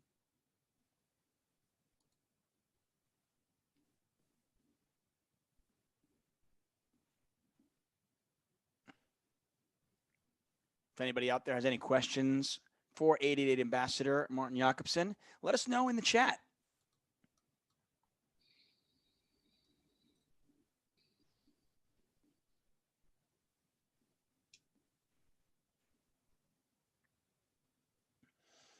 Maximiliano Vidal has a question for you, Martin. All right. Sure. Says, how do you control your feelings when you go on tilt? Oh, it's easy. I don't have any feelings. Martin is a robot. You didn't know that, did you, Maximiliano? Well, you just have to understand what tilt is. Tilt is just, when you get really upset when things don't go your way. But once you've been in that, you have to accept that that's just how poker is. And once you realize that it's part of the game, sometimes things don't go your way, and accept that fact. And once you do that, it's easier to control your emotions because you know that it's part of the game. But if you don't confront that fact that it is a part of the game, that sometimes you're going to get unlucky and you're going to get unfortunate in some spots, even though you play your best and you feel great or whatnot, it's going to be trickier to control. Did you ever have a problem with it, like when you started out or anything like that, or have you always been quite calm with how poker goes? Yeah, I think I've always been quite calm, but I've definitely, I'm human, like anyone. I've definitely struggled from time to time. Not really broken anything or like caused a massive scene ever, but it's more that, like, the feeling on the inside where your emotions is to a boiling point and you're so frustrated that you don't know what to do. But that's I think that's part of the beauty of the game, that poker teaches you how to deal with really, really annoying and strong emotions, good and bad. So it's just a constant emotional roller coaster. Sometimes you're on top of the world when you win a tournament, and sometimes you bubble a high roller and you get it in and you get one out on the river, or like something crazy like that happens, or whatever. You go from chip leader to 10th place, in a big tournament. So yeah, I think it's a good learning experience for life, that sometimes things doesn't go your way, and you just have to learn to deal with it. Ilchin is everything's going Ilchin's way right now. He is really enjoying the money bubble. He's the chip leader at this table, and from what we're looking at, he's basically raising every single hand. Depending on how long this bubble lasts, if he doesn't get a cooler, he's probably going to have 900,000 chips by the end of this. Does get a defense here from I Am Buddha out of the big blind. Something you said there, Martin, that is, I never really thought about it. I guess I did, but you said it in such a simplified term that it made a lot of sense to me, especially the fact that I have kids. Because you basically said, okay, let's examine what tilt is. It's, you're getting mad when things don't go your way. So you're essentially acting like a toddler, like a 3-year-old would. Yeah. And, I remember talking to my dad many years ago about, how do you control your emotions in certain spots? And he goes, he just said, well, I can't get mad at work, because if I get mad at work, I lose clients, I lose my job, whatever it might be. So even if my emotions get the best of me, I have to control it at work. And, if you can apply that to the rest of your life, you'll be a lot better off. I Am Buddha going all in here, putting his tournament life on the line with just 22 left. Ilchin lets it go. I Am Buddha, not content to just fold out to the money. He's up to 316,000. Aggressive play there from I Am Buddha. So I learned that from my dad.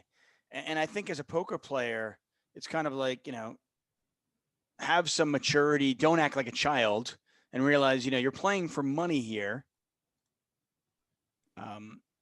Don't act like a 3-year-old, essentially, right? Because things aren't going to always go your way.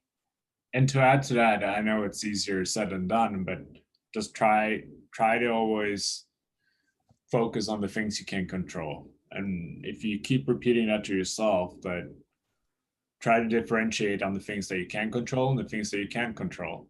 And you can do that in everyday life as well. There's so many things that you can't control, and there's no point in getting upset over things that you can't control because they're out of your control. Would you Um, say, going off of that, because I have always felt like poker has really taught me a lot about life. Do you feel like for you, was it life teaching you more about poker or poker teaching you more about life? I think poker teaching me more about life, but I've also played, professionally for 12 years now, so it's been a real journey, and it's been lots of ups and downs, and yeah, I'm very fortunate what poker taught me about life.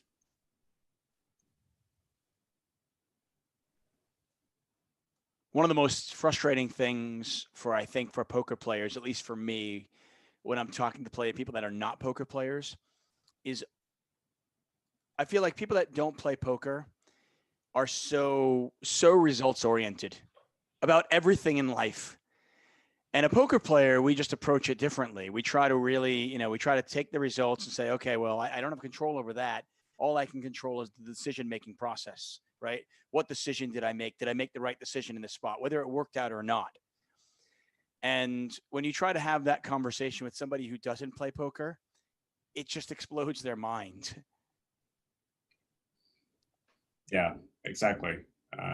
That's another key factor. Don't be result oriented. Always focus on the right decision, the best decision that you can make with the information that you have at a given time, and then stick to that, and don't second guess and think in the terms of like, oh, if I only would have, or if this only should have, or whatever. Just try to differentiate the result to the best decision you could have made at the time, and it will work out in the long run.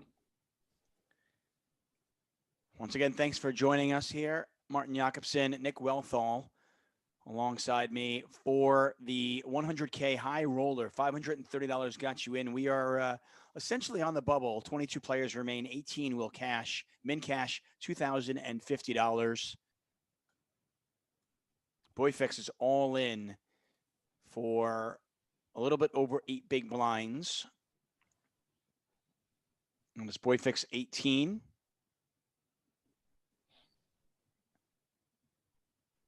Yeah, we've got some short stacks at this table. I mean, it's a pretty short stack tournament at the moment, but at our feature table, 4 players with 10 big blinds or less. So there's going to be some interesting spots as we close in on the money. I'm just going to look at the overall standings. Yeah, a lot of the short stacks in the tournament are at this table, in fact. By the way, if you are eliminated from the free roll, don't fret. There'll be another one at our next live stream, which is Sunday. We'll be covering the main event. We'll have another free roll. We'll have more giveaways there. What are we going to give away, though? Because we can't give away tickets to the main event when we're covering the main event. I have faith in 888 Poker to come up with something awesome. The boffins at 888 will sort it out. Yeah. I'm sure it'll be awesome. But we still have 3 more winners to award today. We are still awarding. We're looking for the best place you've ever played poker, and tell us why. You'll see that, the common theme here is the more personal the story is, usually the better.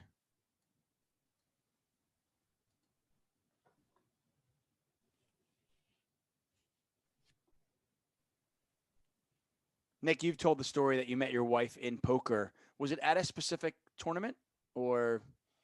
Yeah, but I wasn't playing.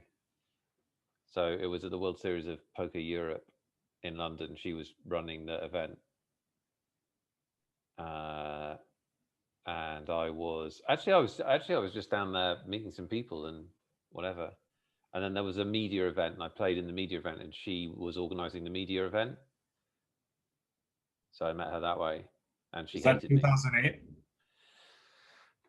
Oh God, 2000, and I really need to know this, Martin. You got to get this right. You have to get this right. Luckily, she's asleep, but no, we're coming up on 10 years together. So so it would be 2008, I think, that I met her, or 2009. Those are the two possibilities. Who won the year do you know who won the main event that year? I don't know, David. I can't remember what I had for breakfast. Oh, good point. No Sophia, idea. by the way, is in some dangerous shape here. Oh no. All in and did not get called. Showed the king. Sophia now down to 8 big blinds. This is bad. She is I flip-flopped. I'm back on team 888. 22 players remain. Sophia, by the way, is the shortest stack in the tournament. It was one of the years it was at the Empire, Martin. Yeah, I remember. I was there, actually. I didn't play that tournament, but I played the EPT at the same time. That was my second. No, sorry. That would have been the tournament after the WSOP. I'm trying to think. There was a year Annette Oberstad won as an 18-year-old. Of course, the Norwegian superstar. The year Barry Schulman won. Yeah, it might have been that year. Annette won the year before. It was that year, I think, the Barry Schulman year, because it went till 10 a.m. the next day or something stupid. Yeah. I was at the Empire during that tournament. Why didn't you come by and say hi, Nick? Is that not evident? I mean, I might have done. It was 10, 11 years ago, some 12 years ago. Maybe I did.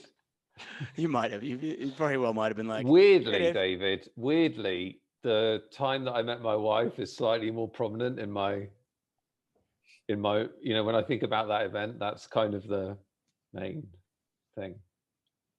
Yeah, I see. I'm surprised you don't remember it as I walked through the Empire, got myself a drink. I saw David Tuchman. I said hi to him. And then over his right shoulder, I saw this absolute beautiful woman. It's kind of exactly the right story, but just you're not in it. You just take out the mention. You nailed the story. Fair enough. Blinds are 10,000, 20,000, 47,500 is what it costs to play around at this featured table. So you can see that Sophia has enough to play maybe 3 orbits. Ilchin all in. She's pretty short stacked, obviously. And the staying calm thing that Martin was talking about will be necessary at this point. I would imagine she's been here so many times before. She's a pro. This is just another tournament for her. I mean, but it's developing into a boring situation for her, isn't it? Because she's not going to be able to blind into the money, probably. She could potentially get lucky, and maybe some people will make moves and go out. But it's touch and go. She's the second shortest stack in the tournament at the moment. Hey, Martin, let me ask you that question there. So if you're paying attention to the leaderboard and you're looking at it, let's say you have 8 big blinds, but there's 4 players with only 2 big blinds, you can play it really tight and just let those 2 big blind stacks get eliminated, or at least wait till they double up. But in this spot, Sophia, as Nick just mentioned, is the second shortest stack. We're still 3 away from the money. What is Sophia's game plan, or what should it be? Well, it kind of depends, like what the other stacks are, but if they're the 2 short stacks by far, or if there's another. No, there's a bunch of short stacks. I mean, Decky has 7 big blinds. Sophia has 8. Bustin U has 9. Inho has 9. Boyfix has 9. Garbanda has 9. So, there's probably 6 or 7 players that are all kind of in risky area. Yeah. Well, it sounds like she's going to need to pick up the blinds at some point. So hopefully she doesn't have one of the biggest stacks to right that's just opening every hand, and she's able to be first in and not be under the gun, but actually in late position. So, there's less chance of getting. She has that spot here, so we'll see if she decides to shove. she's been folded to on the cutoff. So Of course, picked up- yeah. It's not like she's not gonna shove any hand with 8 big blinds. Like she still needs a decent hand. And if you don't pick up a decent hand in that spot, so be it. Then you just What's a pass it decent hand? Wait, 8 big blinds in the cutoff in this But situation. also 8 big blinds in the cutoff, and I know you can't see the screen, so I'll paint the picture for you. 8 big blinds in the cutoff, but all the stacks behind you are also really short. So Okay. she doesn't have any of them covered. They have her covered, but Yeah, they if can't really afford to call they it off. can't call off light at all. Yeah, they're all. One guy's got 12 big blinds. One guy's got 11. One guy's got 10. She has 8. So Yeah, that's a pretty good spot because then, yeah, like you said, they can't call off too light. So even if they have a decent hand, let's say they have ace queen or whatever, she goes all in, and they know if they call and lose, they'll be down with 2 3 big blinds, and there's still the bubble, or they're still 3 players to get eliminated before the money. So there would be in a really bad spot. So they have to call up really tight, probably ace king and pocket tens even. wow, okay. As So tight as that. Whereas in normal circumstances, they would probably happily call ace jack, pocket sevens, Right. those sort of hands. So that's just how much it changes. Whereas if the big stacks would have been to her left, they can happily call the ladder range, so the ace jack, the sevens type category. But then it also depends how they perceive Sophia to be approaching the situation. Is she adjusting properly, or is she over adjusting? And that's why it's so important to pay attention to how the other players are playing, so you can put them on more accurate hand range and make better decisions that way. So I know it's difficult. That was a really great description of how to think about that spot. That was really, it was really perfect. useful, I think. So I mean, in a spot like that, if you're Sophia and the players behind you need a hand like tens or ace king to call off because the bubble, how late can she be shoving there?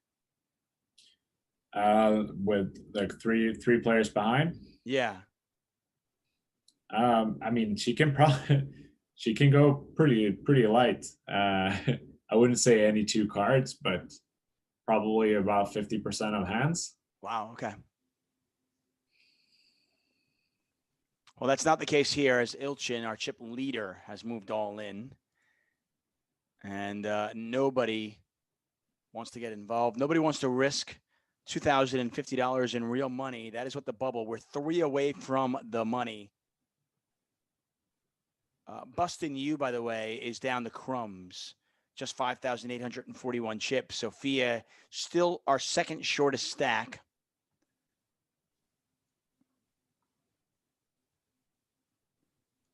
And Ilchin continues to stay aggressive, either moving all in or just raising. Kind of weird. I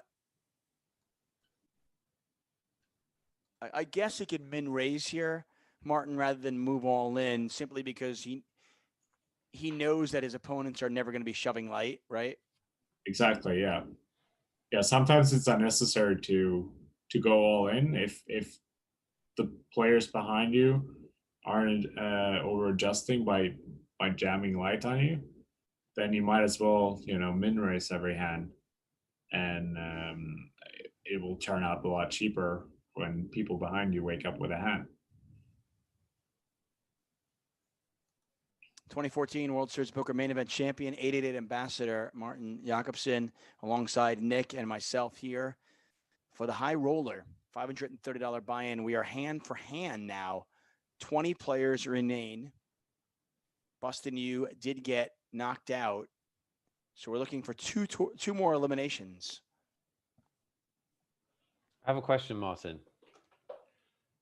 In the last few years, so in the last sort of 4 or 5 years, you've managed to stay at the top of the game for a long time now. I'm just interested to know how tournament poker has changed just recently, just in the last few years.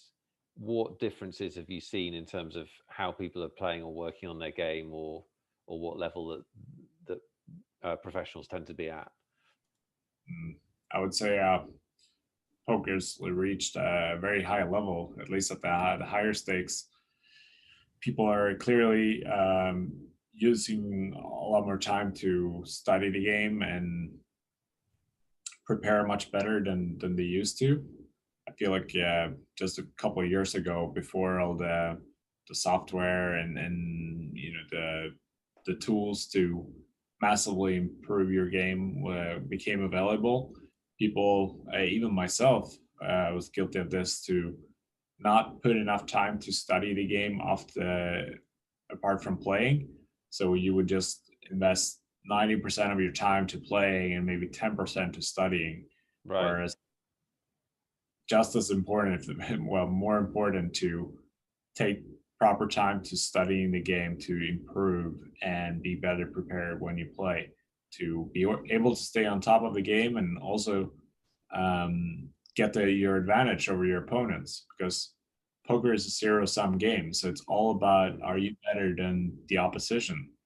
And if the only way to get better than the opposition is through poker, and the way to do that is to study and try to find new ways with whatever methods you want, whether it's reviewing hands, discussing hands with friends, think about the game, watch replays of final tables, use solvers and tools and calculations, charts, whatever, to get that edge.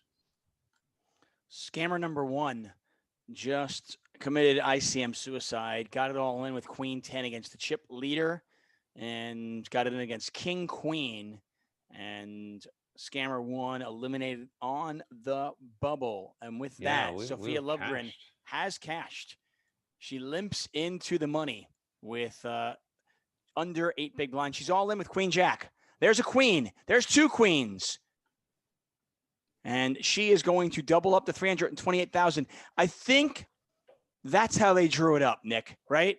Limp into the money, don't play a hand, and then double up on the next hand after the bubble bursts. For sure. What does limp into the money mean? Did she actually limp? Yeah, I mean, pun intended. No, yeah. Like a wounded animal. Right. In is in, especially when it's $2,000 and 4 times the buy-in. Yeah, not bad. No, not bad. Well, and she more than doubles up there. I mean, she goes from what was about 7.5 big blinds to 16.5, 17 big blinds now. And it's exactly what Martin was talking about earlier. If you're watching the stream, she did stay calm. She did, not feel the need to force it, and somebody else made a mistake. So an actual illustration in front of our eyes. Well, I mean, I think at the end of the day, it's kind of funny. A lot of times, and again, Martin, please poke a hole in this theory if I'm wrong. I feel like a lot of times we do panic because we feel like we need to do something. And maybe we overestimate all of our opponent's abilities, and the fact that there's a real strong likelihood that somebody is going to make a mistake along the way. Yes, exactly. You underestimate. I think most people underestimate that factor, that it's very likely that somebody else will make a mistake or something else crazy, whatever, will happen at another table. So you don't actually have to force anything. You can just sit calm and wait for a good spot. If it happens, it happens. But if it doesn't happen, it's not a big deal. You just have to stay patient.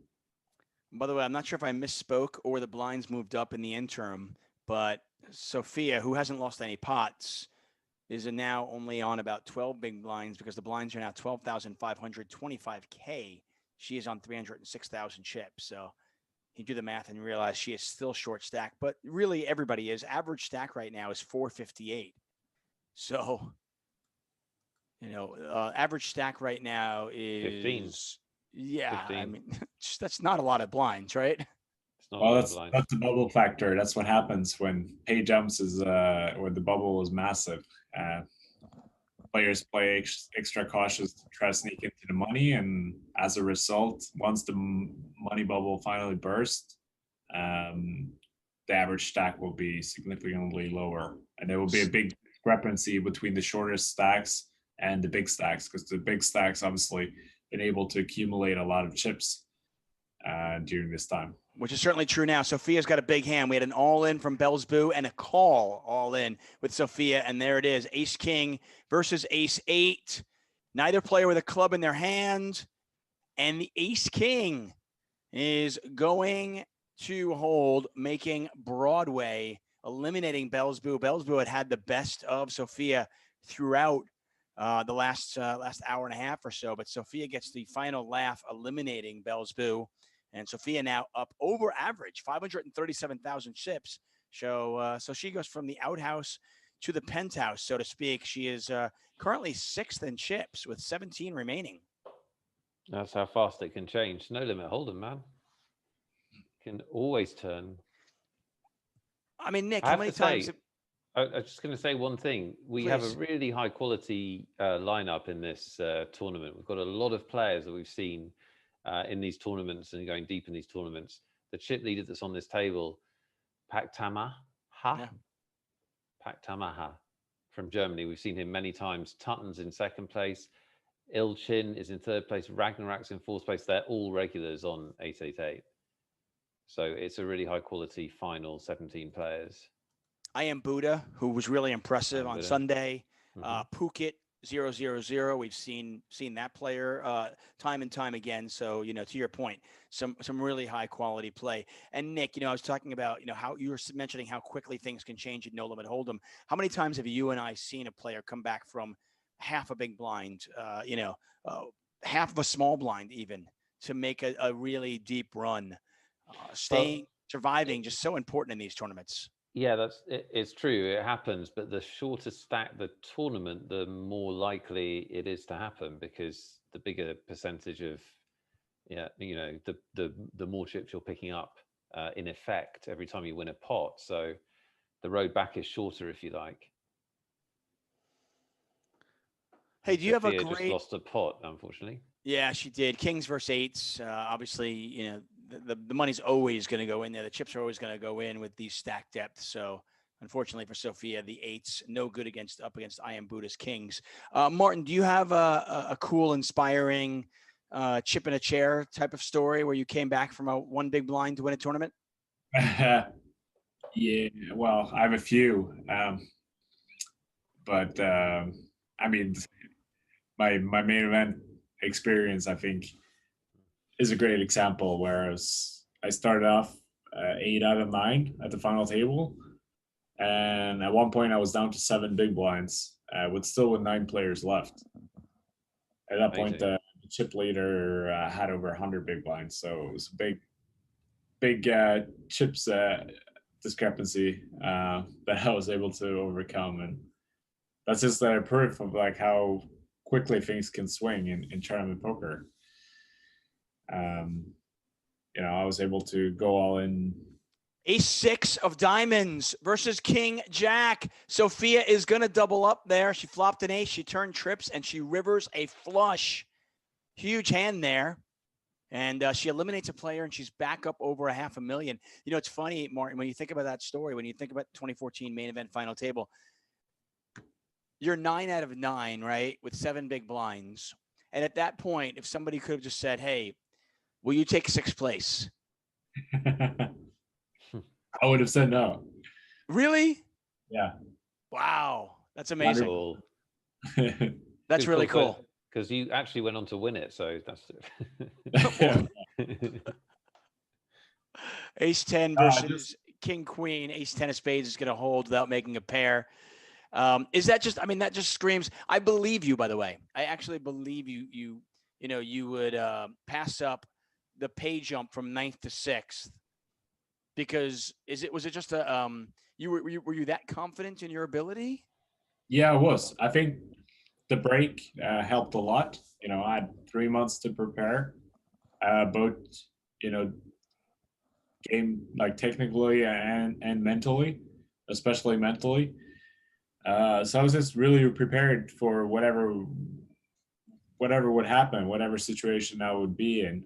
It's hard to predict how a final table is going to play out. So you have to kind of visualize and think about all the different outcomes and try to accept that, like, okay, one of these way, like, you don't know what's going to happen. So you just have to stay open for adjustments and accept that whatever happens.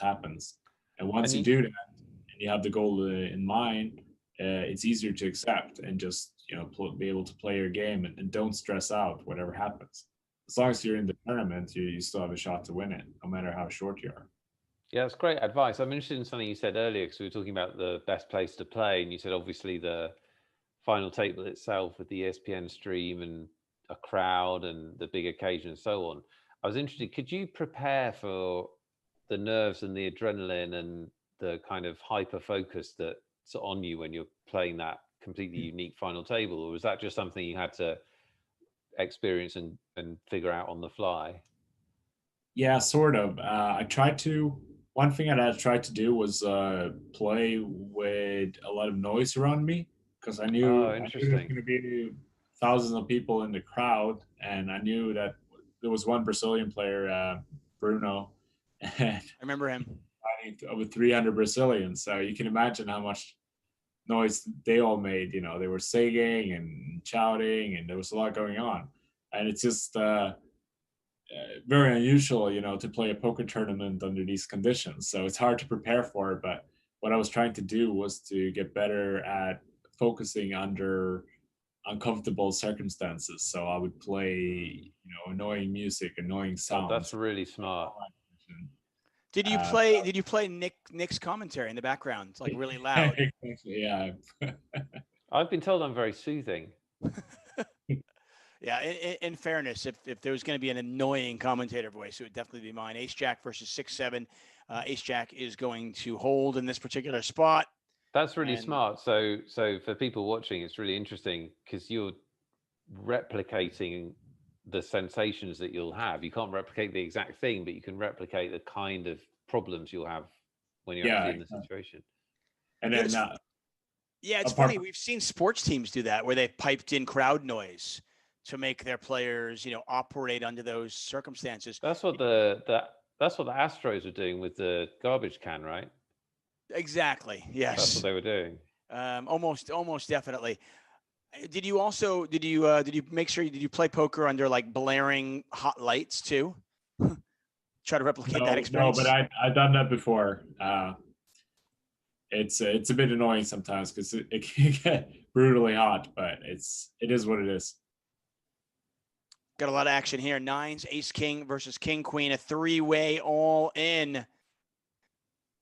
And it looks like nines are going to hold there. Huge pot, 718,000. Headed over to Inho. Ilchin wins a small side pot. We are now down to, I think, 12 players. And Ilchin, who was one of our chip leaders earlier on, is now down to 382,000. Sophia Lovgren, by the way, is up to 625,000. So we have a Scandinavian sensation at the table and in the commentary booth. Nice. That's why you get the big bucks. That kind of seamless. I had a feeling that Sophia was going to make a deep run, so I was trying to come up with some really cool. We actually have 4 Swedish players, or 4 players based in Sweden in the remaining 12. Oh, yeah? Yeah. Who are the other 3? We have Tutton, 7. Inho, who's on this table. Yeah. Sophia, obviously, and Isildur 1337, who I don't believe is the original Isildur. It's a cheap Swedish knockoff Isildur. I know all 3. You know all 3? Yeah. They're good players, or anything interesting about them? They're all good. Yeah. Yeah. Does every poker player in Sweden know every other poker player in Sweden? Is it that small a country? No, but we know, we might not know each other on a personal level, all of us, but usually you know someone who knows that person, or you've heard of it. If they're good, of course, right? Yeah. That makes sense. I got a question here from Olesa Ulanava. Says, Martin, what should I do if I want to play poker, but I don't have any money? Well, before Martin answers this question, I can tell you, play free rolls. Play free rolls. First of all, you get the experience of poker. You get to really enjoy yourself, and it's free. And if you do well, or you just get lucky, you can actually build yourself a little bankroll. Yeah. Martin, do you have any other advice? No, exactly. That's how I started back in the day. I didn't even deposit any money. I started with free rolls, and I didn't make any money doing it, but at least it gave me that experience, and I learned a lot from it, and it didn't cost me any money. And then once I felt ready, I deposited a few bucks, and then lost that, and then kept trying and trying until finally I managed to break the circle and win. Well, look at this. Pactama. He bet the straight draw. Then he hits top pair. That'll work as well. He's up to 1.4 million chips. Not our chip leader, though. It is Tuchman 7. Fellow Swede, as you mentioned. He's on 1.8 million. Pactama currently second. Ragnarok is on 1.3 million. Sophia currently in fourth place. So backing up your observation about making the bubble and payout structures and everything, Martin, we've now got 10 players left. They've got $2,250 locked up. So we've lost half the players again, but they've only made another $250 over the bubble. So yeah, well, there you go. And then we were sitting here for over an hour doing the bubble, right, or more players away, and now we've lost over 10 players in 10 minutes. Well, we are on the brink of making the final table, and in fact, we have made the final table. Congrats to all players. And Sophia Lovegren. Yes, 888 Ambassador finally showing their true colors. I knew all along it was going to be Sophia who was the first to break through and make a final table of one of these live streams. I noticed you binned Anna and Dominic almost immediately. They were dead to you as soon as they busted. That was noted. I don't even know who they are. Right. Winners only. We've got some action right away here. Isildur opens. Is kind of crazy. Yeah, Isildur opens for more than half of his stack. Tuchman raises, and then Phuket moves all in. It doesn't look like there's much fold equity for any of these players, but Isildur, do you ever fold here? The stacks aren't huge. So the original raiser has less than 10 big blinds, and Phuket has, what is that, 13, 14 big blinds? Right. But Phuket must be really strong, obviously. I mean, Isildur's going to go with it. Tuchman's obviously not going to fold. Three-way, ace, king, ace, queen, 9, 10. There's a 9. 2 spades out there, though. The third spade comes. Ace, king of spades with a huge hand there. And just like that, Phuket 0, 0, 0 up to 1.2 million. And we're down to 8 players, including Sophia Lovegren. But the remaining 8 players guaranteed 3,000. That escalated. Yeah. It's not 3 million. If you want to win that kind of money, you've got to play the mill ball. That's right, the million guarantee. Even that, you're not going to win 3 million, but you will win 6 figures if you win it. Hey, where are we with the prizes? Because this has gone faster than the normal, David. So, I get nervous about the tempo of prize giving. Well, let's go. Let's see. Again, if you want to win. How many did we give out? 3. Oh, wow. We're in trouble. Yeah. We are in trouble. You're right. I Am Buddha is all in. There's an all in to call. Ace 3 versus Ace Queen. There's a 3. Double pair board. Yeah. Look at that. They're going to chop it up. Chop it up. Everybody likes a chop pot. Okay, so once again, we have tons of giveaways on these 888 live streams. One of many reasons why you should be watching these shows. Okay. Today's giveaway, very simple. We're going to be giving away $16.50 tournament tickets on 888 Poker and one $320 main event seat to the 1 million guarantee. And to be eligible for that, head over to Facebook, go to the comments section. Let us know where is the best place you've ever played poker. It can be anywhere. It can be in your bathroom. I don't care. It can be while you're in a tub. It can be on a boat. It can be in space. what was the best place you've ever played? If anyone's played in space, they immediately win the $16.50 tournament ticket that they definitely don't need because they've been to space. But you have to prove that it was actually you. You can't just say that. Oh, really? Elon Musk has won a free-roll ticket. Yeah, if it was an astronaut, though, who's played in space, yes, you will win. Nonetheless, though, let us know what it is. Make sure you include your username. We have 3 more to give away. Basically, make Nick laugh, make humor Martin, and you're almost undoubtedly going to win. Let's see. Alessa says, the best place where I played poker was on the train with drunk soldiers for 2 days while driving home from a friend's game. Wait, were you on a train or were you driving? I don't understand.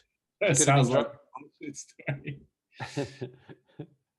Alessa, she could have been driving on a train. There are trains that you put your car on. Yeah, it's no, possible that she together. Was with. It's possible. Ivan Zaitsev says the best best place to play I've ever played poker is on 888. I did that with a glass of tomato juice, lots of fish. What's the tomato juice? I don't know. Oh, okay. All in here, ace jack versus 5s. A lot of outs for the ace jack, and they hit one of them. They make Broadway. And I am Buddy's gonna double up. Yes, you are right. Maximiliano Vidal says the best place I ever played poker was in Commerce in Los Angeles. I was the only Argentinian to play there. Really? Okay, listen, I live in LA. I played at Commerce a number of times. Commerce is a dump. Are you kidding me? Come on. Really? It's not even the best place to play poker in LA. Wow. It's not. Shots I'm fired. sorry. Listen, there's tons of action. There's always good action. Martin, you've played at Commerce, right? Well, maybe. Sorry, what was the guy's name? Maximiliano. Well, maybe Maximiliano is going by the action. Maybe that's what he considers to make somewhere the best poker venue. I've got sympathy for that. Okay. If you want to, hey, listen, you have as much power as I do. If you want to award a ticket for that, you can. Well, not under normal circumstances. We're under tremendous pressure. We might only have a few minutes left. Victor Dubb says the best place I've ever played poker is with Martin Jacobson. Apparently, I got it to a final table with him and beat him with pocket 10s. Do you remember this? Can you confirm this? Did Victor Dubb beat you with pocket 10s at a final table? I mean, it's possible. He goes by Vitek 147. What, on 888? Yes.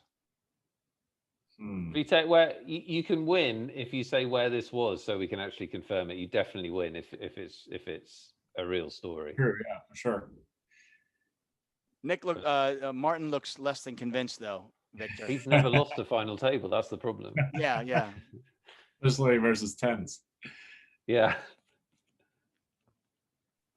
Jack James says the best place I've ever played was I won an 888 free roll in 2017 to go to London.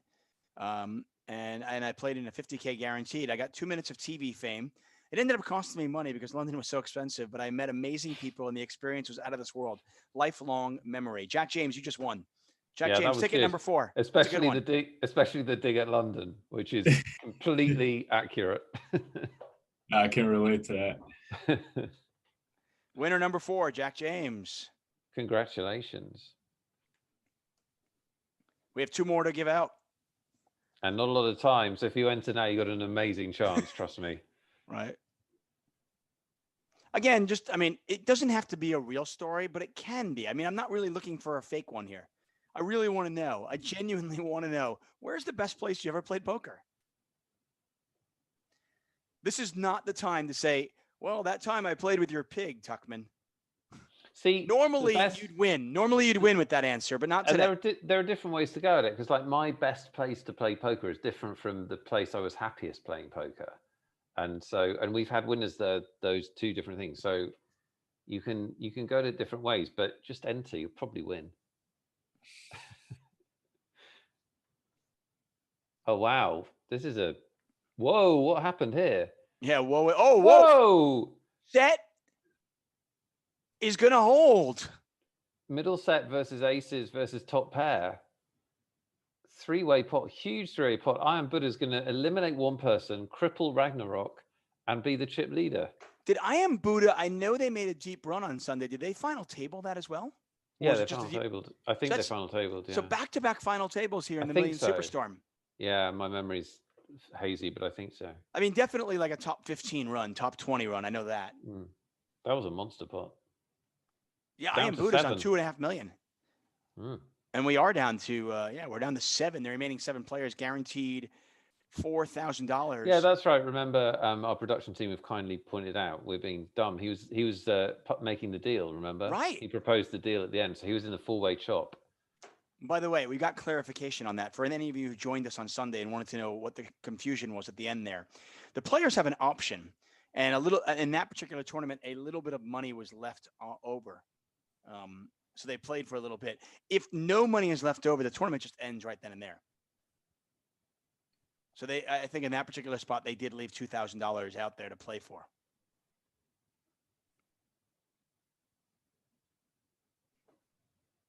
Oh, look at this final table, because we know all these players.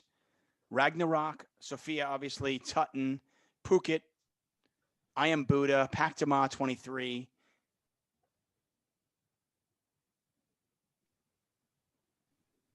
It's really impressive. Martin, it's weird. It's almost like poker's a skill game, right? Almost. How much time do you put into your studying? I mean, these days, do you work at the game as much as you used to, or do you find yourself getting a little bit, complacent sometimes? I work much more than I used to, because there's so many more tools now, and poker is so competitive these days that you have to put in a tremendous amount of work if you want to play the highest stakes. If you don't want to play the highest stakes, you don't need to put it as much work. But if you want to compete with the best, you really have to put in a ton of time to study. So I'll probably do about a 50-50 split these days. Study 50% of the time. Sophia's all in. King, queen versus ace 3. There's a queen. There's a 3. River is an ace. Oh, what a tough way to lose that hand. She's not out though. Yeah. But she's going to be the short stack now, she's going to be the short stack. Yeah, she's got about 8 big blinds right now. What do you enjoy more, Martin? Do you enjoy playing the high rollers versus the best players in the world? Or do you prefer playing, some of the smaller tournaments where you're going to get a nice mix of a couple of pros, but mostly recreational players? I like both. I like the mix. I wouldn't want to play only the high roller tournaments. Like the problem I'm facing now is that you kind of have to choose one or the other because they play so differently. In the super high roller and high roller scene, the fields are quite small, so it's important to play every event to get a lot of information on that player pool, and to kind of get into that mindset. And then when you're playing big fields with a lot of mixed variety of amateurs and pros and good pros and bad pros or whatnot, it kind of plays a bit differently. You have to play a lot more adaptable to who you're playing against. That's well said. Players are going to go on a break, by the way, in just a moment or two. This could be our last hand before the break. Martin, I want to thank you so much for your time. You are an absolute beast. Just for everybody's reference, Martin just did 2 hours of commentary without even looking at the table. Pretty good. That's how good you are. Well done, my friends. Yeah. Thank you, Martin. Thanks for having me. We have 2 more tickets to award. We will do that at the in the next level. So if you haven't won yet, there's still a chance. We have 2 more tickets, and of course, of the 6 winners, we will pick 1 grand prize winner from that. Got a little bit of action here in this hand. Again, this will be the last hand before the break. Yeah, blind on blind and pocket oo 3-bet after, I think, limp 3-bet. I'm not 100% sure because we were talking, but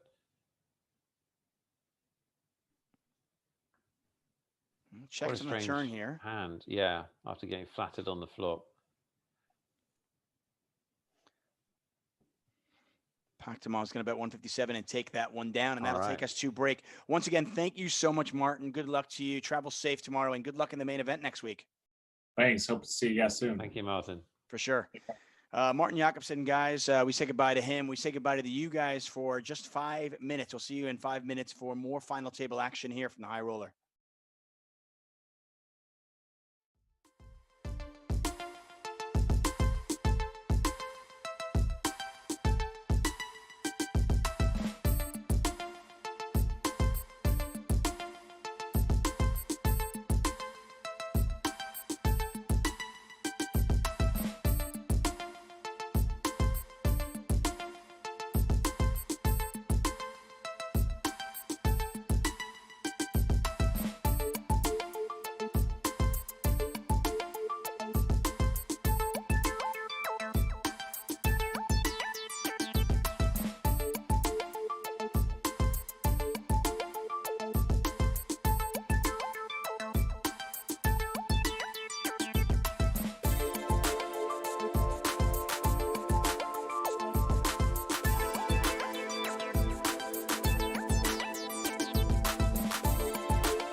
Welcome back. We are here for some final table action of the 888 Millions Superstorm. The high roller, $530 buy-in, is down to just 7 players. The remaining 7 players all guaranteed $4,000. I'm David Tuchman, Nick Wealthall alongside me, and Phuket is all in for 490,000 chips. We still have 2 more tickets to a win. If you're just joining us and being like, "What do you mean 2 tickets? What are you talking about?" Yeah, well, we're giving away money. We're giving away tournament tickets. We have 2 more winners guaranteed to get at least a $16.50 888 poker tournament ticket. But one of our 6 winners, and we've awarded 4 already, one of them will get the grand prize, which is a $320 main event seat. And we still have 2 more to give away. So let us know in the Facebook comment section. Make sure you include your username, your 888 username. Where is the best place you ever played poker and why? Very simple. Now, were there any in the last section that we liked that we could give a prize to, or no? We're looking for 2 new ones. I will browse through those. I mean, we did award that last one for the trip to London. Oh yeah, cool. Sophia, by the way, is our short stack with just 286,000 chips. You do the math. Blinds are 20,000, 40,000. She's not deep. She is not. And she's all in. She's also all in. So she'd expect to get called, but the blinds are both the other short stacks. So if she gets through the 2 big stacks here, she's got a chance of picking up the blinds. Not impossible, but getting through the 2 big stacks is going to be difficult because she is so short. I mean, she's still at the point where it's 286 to call. The pot is 381 with 7 big blinds. She still has fold equity, which is nice. Whoa, And, that's an amazing result for her. I mean, obviously she's got aces, not so much, but in general, that's an amazing result. Right. If we're not being results oriented, that certainly is an amazing result. I have an amazing result for you, Nick. Oh, good. I mentioned to you on Sunday that we have a pregnant cat at our house, and we said, has it borne its progeny? It's happening right now. Is it really? It is literally happening right now. Kitten number one has been born. Who's supervising? My wife? birthing? My wife is adding to her many skills, and you know my wife. My wife is adding feline birth consultant to her resume, as well as she is midwifery. Yeah, exactly, and she's filming the whole thing as well. Can we? We don't want to see it, probably. No. But I mean, I want to see it. I wouldn't show it to everybody. Can we like bet on how many come out? Sure, let's do it. What's your gut feel? I'm gonna say 4. 4. I don't even know what the average is. What's the average? I have no idea. Oh. I've never had a cat before. I have no idea. I mean, I think it's clearly more than like. I think more than 1 for sure. Right. I think anywhere between like 3 and 7 is a norm. Okay. Maybe. Okay. Sophia, by the way, courtesy of a couple of all-ins, is now up to 516,000 chips. She's no longer the short stack, and she's basically even with 3 other stacks. There's basically the haves and the have-nots. Yeah, I always find these situations interesting at final tables and difficult if you're one of the short stacks, actually. Yeah, like if you get dealt like ace 10 or something. What are you doing? Yeah, I think there's got to be that fine line that you're balancing, not, allowing yourself the opportunity to ladder up, but also not passing up opportunities to chip up as well. So somehow accumulating chips without putting yourself at risk, that's difficult and nearly impossible. So do we have a bet? I said 4. I'll take the over. You'll take the over. Okay, so that's good. I mean, I think you're probably a favorite. I've got no idea. I honestly don't know anything about cat birth. Should we? Are we putting a five quid on it? £5. So you get 4 or below, and I get over 4. Right, but 1 and 2 is almost nearly. I mean, to me, it's 3 to 7 is pretty much the thing. So. Oh, okay. I think I could be totally off base there. I'll wager £5 pounds. Let's take a look in chat and see if anybody has a comment on this. Is anyone a veteran of cat birthing or cat litters or kitteneries Phil Walmsley said 5. Yao Cabral said 7. Yao Cabral says, my son's cat is named Lady. What is your cat's name, David? It's not actually our cat. My wife has named it Sushi, her Sushi for now. But my wife found this cat on the street. It's just a rescue. So I don't think we're keeping her. I think we're going to find her a home after she gives birth and, mothers these cats for 6 weeks, 7 weeks, however long they have to do it. We have 2 cats already. We have 2 cats. We have 2 dogs and a pig. We can't have any more animals. So we are just housing this cat while she is in need. You're about to have like 5 more animals. It's ridiculous. This house is just. Seriously, by nightfall here in Los Angeles, we will probably have somewhere in the neighborhood of like 8 animals in this house. That's a lot. Too many. It's utterly ridiculous. We only have 1 in ours.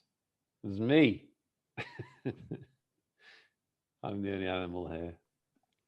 Andre David has one for you here. Says Nice. The best place I ever played poker was in Scranton, Pennsylvania. It's a great poker town, and I played in this backyard barbecue. They had a grill. It was smoking, some great chips while I played poker back there in a barbecue. Sounds good. Nope, sorry, you didn't win. Nick's not impressed. No, I was. I liked it. I was happy to give him a ticket. I've never played with a barbecue outside with some cool people. That sounds good. I've never played poker with a barbecue, so yeah, you can have a prize. Phil, was it Phil? Andre David. That's what I said. Yeah, Andre David. Andre David, you have just won. You're winner number 5. Congrats. I want to play poker with a barbecue. Andre David, though, we need to know what your 888 username is. We got a good barbecue this summer, and now this idea from Andre David has come too late because it's now not summer. Why do you have London. You can only barbecue in the summer? Oh, well, right. I don't know. It's not the same, is it? Well, I live in LA, so yeah, it is the same. Yeah, we barbecue all the time. Yeah, fair. In fact, I might even barbecue tonight. Now that you've got me thinking about it. I am Buddha putting on a show. What he has been or she has been able to accomplish the last couple of days is really quite impressive. Again, on Sunday, we had a 100K guaranteed tournament. What did I am Buddha do? Well, he chopped that up 4 ways. And here with 7 players remaining, I am Buddha is our currently second in chip. So that is quite impressive. I don't like to offer free advice, but if I am Buddha is listening, I think you should continue playing these tournaments. You're running hot. So yeah, these seem profitable. Yeah.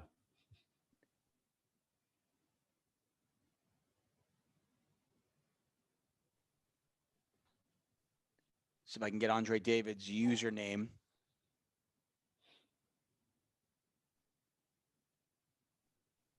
It is Sophia, the nice little value bet. That is. Andre David, Mr. 9, I believe. No, Mr. 1000.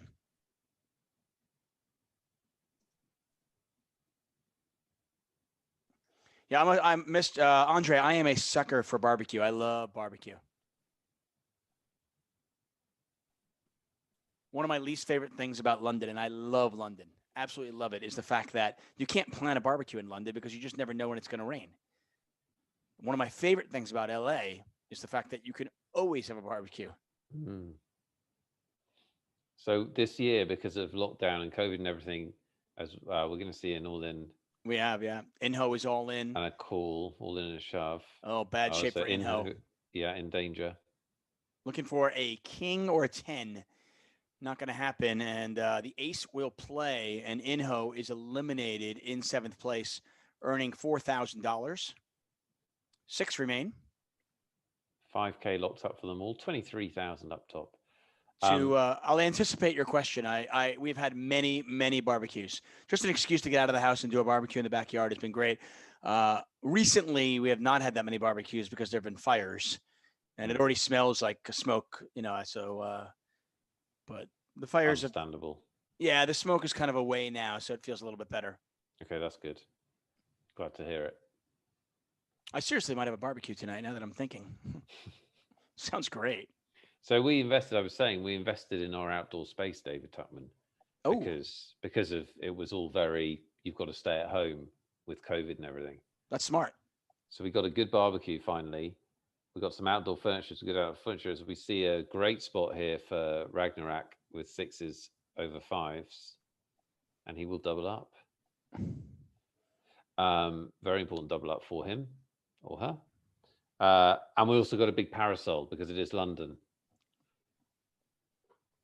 So rain does not stop us, but the cold definitely does. Barbecue is not the same in the cold. Not as No, into it. it's not. It really depends how dedicated you are. My sister lives in New York, and her husband will barbecue in like the dead of winter. Oh, really? Oh, they'll go out there and if it's like salmon or steak, they will use the barbecue, even if it's 2 degrees.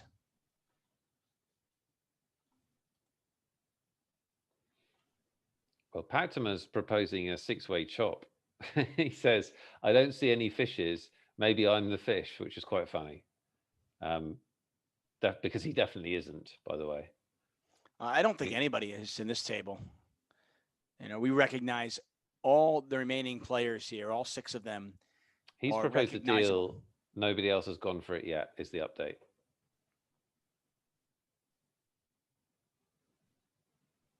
Don't see a lot of 6-way chops, but it does happen. Yeah, if I'm Tutin 7 or I am Buddha, I'm not really incentivized to chop up at this point. I feel like I'm going to let Phuket or Sophia. But you have to feel you have a skill edge over the players, don't you? Otherwise, it doesn't make any difference whether you chop or not. It's neutral, so you might as well chop. Well, yeah, but I just feel like if you're Tutin 7 there, it's just like you're just giving up a lot of EV in a situation where I think you're giving up a lot of equity, like in terms of fold equity. Like right now, Tutin 7 can put a lot of pressure on Sophia, on Ragnarok, on Pactama, on Phuket 000, simply because of the pay jumps. And he can use that ICM pressure on his opponents to get chips for free almost, and a lot less risk. Well, maybe, yeah, but only if they make mistakes. I mean, if they're good players, then. But even if they're good players, they should, because of the pay jumps, they probably should be playing a little bit tighter. Sure. So. I mean, I think in this particular case, Tutin's a very good player and probably doesn't feel any need to do it. Nobody else wants to deal, by the way, just as an update.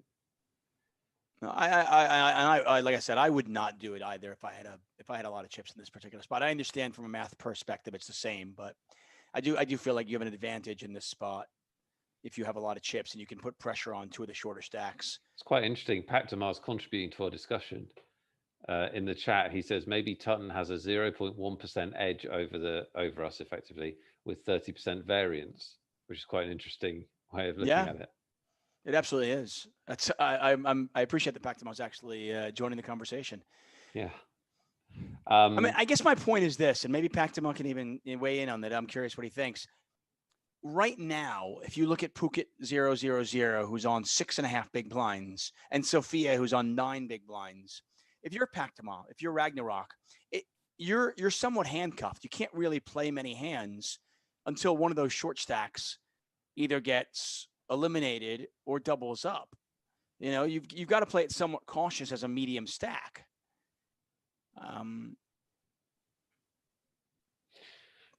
Do we have our last prize winner? Because I'm very conscious that this could go fast at some point. And you're right. Let's keep looking here. Chad Wilkinson, best poker room I've ever played. Montreal Playground Casino, playing 1-2 no limit. I acted like I didn't know poker very well to start with. I was a little buzzed. I lost 200, 300 within 30 minutes. Then I really played tight while keeping the act on. Everyone paid me hard. And needless to say, I ended up cashing out 1,500 at the 5 hours. One of the greatest times I've ever had in a poker room. Bojan Radmanovic says, my favorite place to play poker is in my dream when I dream of winning a major poker tournament one day. Creative. Yeah, Sengiz van Dinter says best place to play is in Holland. That's it. Simple. Cut out. Get to Holland. It's pretty cool. Catherine Kutri Spencer says best place I've ever played poker was in an aerobics room of a fitness gym after hours. I was the only female playing, and I did very well. We're going to be down to 5 players here as Phuket is getting busted by Ambuddha. So we are down to 5 in the high roller. Yeah, Phuket takes home $5,000. And Sophia, look at this run for 8-8 ambassador. Top 5 finish in the high roller. So impressive. I kind of like that. The best place I ever played poker was in an aerobics room of a fitness gym after hours. Yeah, that's really weird. I was the only female playing. I will tell you that some of my more enjoyable poker matches have been like playing against other poker players, like other poker employees of like a group. I mean, you've done that where you like. Yeah. A lot of airports and stuff like that. Really that's fun. What I mean. I think it's kind of fun. Yeah. Like you're in an aerobics room. I used to play poker actually when I used to be a golf caddy when I was like 17, 18, 19 years old. What we'd used to do is we'd get there early. 100%. You'd go to the poker room. You'd go to the caddy area. You'd get one run. You'd get one round. Then you'd go in and you try to get a second round in before you called it a day. But usually a lot of times you have to sit there and wait for an hour or so, or an hour and 15 minutes, and you'd play poker. And then sometimes, you'd have $100 cash and be like, okay, let's play some poker with a bunch of caddies. So I kind of like that. Kathy Kutri Spencer, who is Tropia 22. You, my friend, have won ticket number 6. Nick will. Time to go to Willy Wonka's factory and explore. No, it's different. It's a tournament ticket. Yes.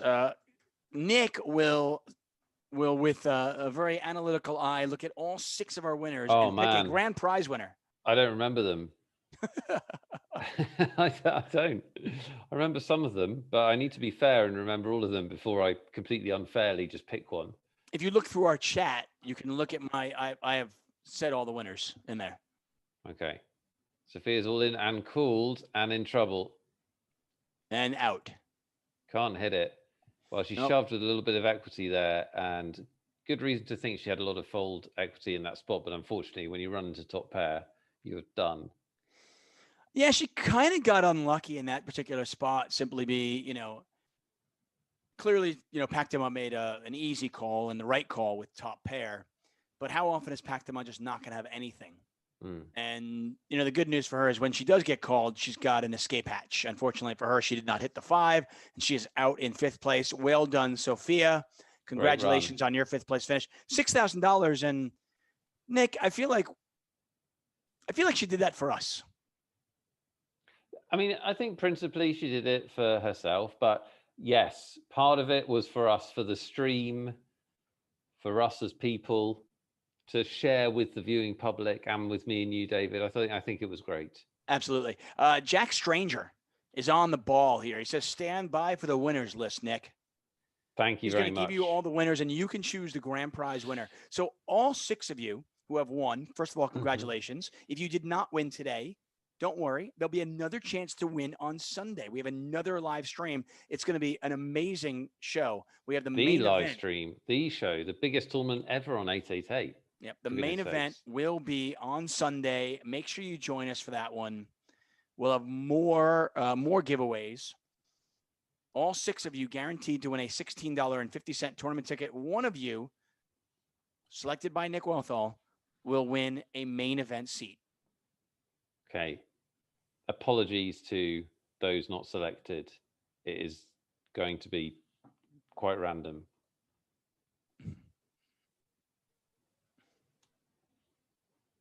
But I am Buddha's all in here. Putting the pressure on the short stack. I mean, what do you do right now with like an ace high? What do you do with like an 8? I mean, I guess an 8, you just got to call. You just call and go down. I mean, I think any pair you probably just call, right? Yeah, definitely. Ace high is a decision because like he just doesn't have anything a decent amount of the time.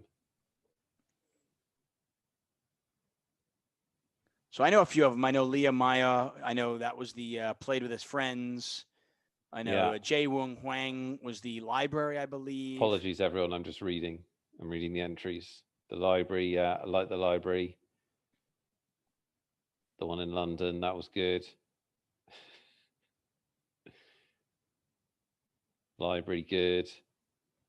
I used to play poker on a bus. I remember actually I was kind of at like a camp. I was like 14, 15 years old. And, you know, we would go places on this bus, like a bunch of teenagers with some counselors during summer camp, and we'd play poker.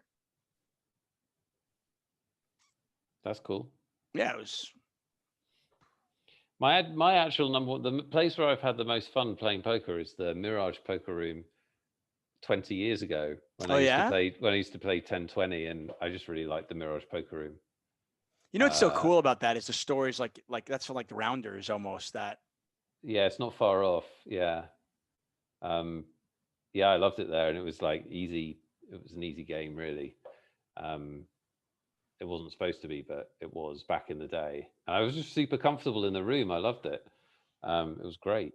So that's probably the most fun I've ever had. So I'm going to give it to because I think it was a funny one. It was different, and also it really tickled our celebrity guest, which is important.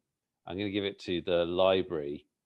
And apologies to all the other winners. You do have your tournament ticket, but the winner is going to be the library entry, which was it?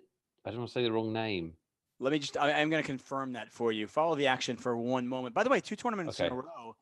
Looks like we're going to get to a conclusion, which is not normal on these broadcasts, but kind of a nice little bonus.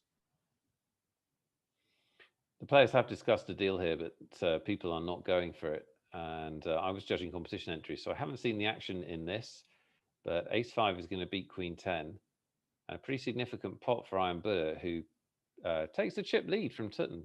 So 2 big stacks, 2 shorter stacks. 4 players left in the high roller, $9,000 guaranteed, $23,000 up top. So pretty big jumps between the two. Are you looking for it? I am looking for it right now. Oh, I've got it. Jay Wong Huang. It is. Okay. That's what I thought. You are the winner of the main event ticket. My best place ever to play poker was the university library. It was really awesome, but you couldn't shout. I reached first place and had to leave the library outside to yell with pleasure. Hilarious stuff and very different. I've never played poker in a library, so congratulations. Thank you for the entry. Enjoy the main event. You have a shot at $1 million prize pool. Fantastic. My mind's eye imagining that whole scenario is just I can picture the whole thing, like, you know, a bunch of guys and girls at a poker at a library just playing poker, and like the chips making some noise and everybody looking at them going shh. Yeah. And you're like, oh, sorry. And then you're playing and you're like, oh, and you're shh. And then finally you win the tournament and you're like, ah, and you know you can't shout, and then he runs out of the room and screams. I just think it's awesome. Yeah, very good. Good stuff. Do you appreciate my acting performance there, by the way? Yeah, I was there. I was in that library with you, sort of. Yeah, I was there. It was good. You painted pictures with words and actions, and really good. So 4 players remaining. All 4 players guaranteed 9,000. The pay jumps are quite enormous right now. So the difference between 4th and 3rd, 3,100. The difference between 4th and 2nd is 7,000. And then the difference between 4th and 1st is a whopping 14K. And again, the chip leader's battling here.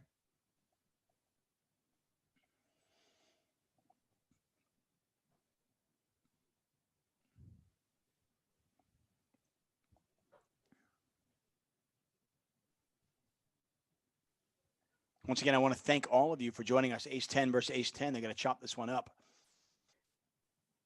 If we do get, if this does end quickly and we don't get to say our proper goodbyes, I want to thank Martin Jacobson for his time.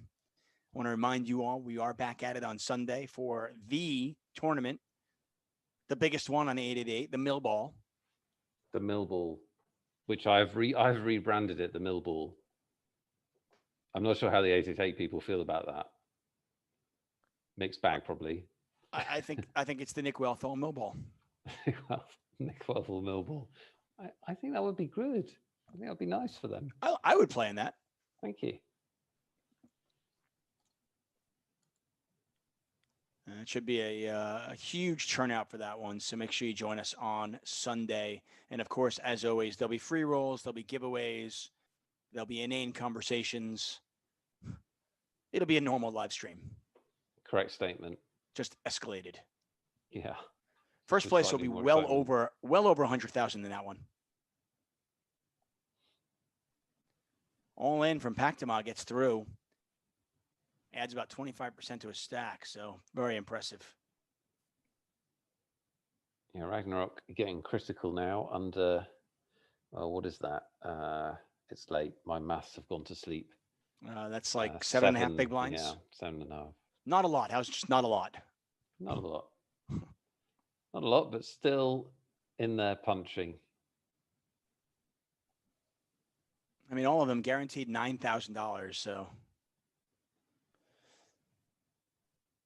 Yeah, it'd be interesting if Ragnarok busts, if they then do a deal, or if they're going to play it all the way out. I am Buddha obviously was keen to make a deal last tournament. This one, though, less so as the chip leader. I know there's no rhyme and reason to it. It's not like the cards of a memory, but we've seen it so many times where a player gets hot and just tournament after tournament runs deep. And it's so impressive when I see players get in that groove. And I am Buddha, most definitely in the groove right now. With a top 4 finish on Sunday, backed up with another top 4 finish at least here. I mean, obviously, a decent amount of it is variance. It's just luck and randomness. But certainly a piece of it is confidence. Yeah. I mean, poker is an easier game to play when you're feeling good and feeling confident and backing your judgment at all times, which happens more when you're winning. So you can see, how players get on streaks, but obviously you need to run good as well. Yeah, life easier when you're confident, for sure.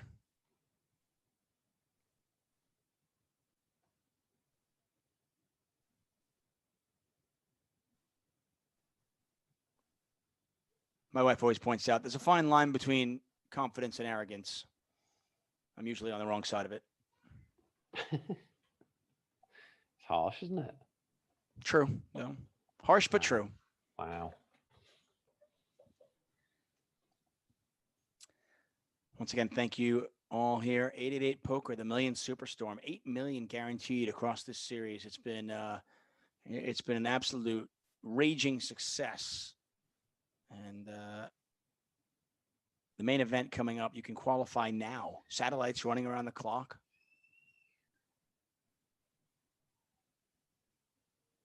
Ragnarok all in for not many chips. I mean, 6.5 big blinds. I am Buddha makes the call with king. Oh, wow. That's a tough spot, huh? Yeah, that is a tough spot. I mean, if you're Ragnarok and he's been eliminated in 4th place, takes home 9,000. If you're Ragnarok and you're thinking, can you at least make my opponent have a tough decision? Yeah. Give him king 9, something like that, where maybe it's close. He'll still call with king 9, and I'll probably still get eliminated, but at least it's close. I am Buddha on 4.2 million. Yeah, Ragnarok leaves with 9,000. These have 12,000 locked up, so it goes first 23,000, second 16,000, third 12,000, and so some decent jumps, of course. Yeah, absolutely. Pactama still trying to get a deal going. Tuchman hasn't said a word in chat and hasn't indicated that there will be a deal. I am Buddha will deal, apparently. Oh, he's clicked it off again. He clicked it on and off. These guys are pretty, and I am Buddha just says we can take a look. Not sure if I want to deal, says Tuchman. Pactama all in, Tuchman folds. I mean, if Pactama were to double up off I am Buddha, I feel fairly confident then they would talk deal.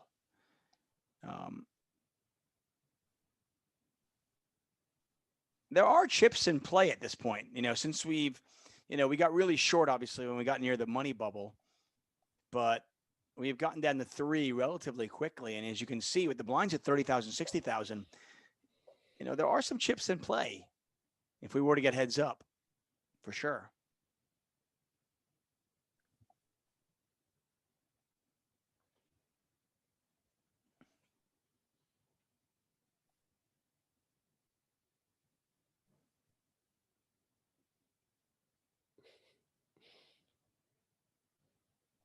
Ian Buddha appears to be shit talking to Tuchman, which is quite entertaining. I think that's who he's talking to. He said, I crushed you in the 530 and I will do it again. So there you are. Smack talk here at the final table. And if you wonder Trash if that talk. does that weigh into them not making a deal, is there some bad blood there possibly? I hope so. For the excitement.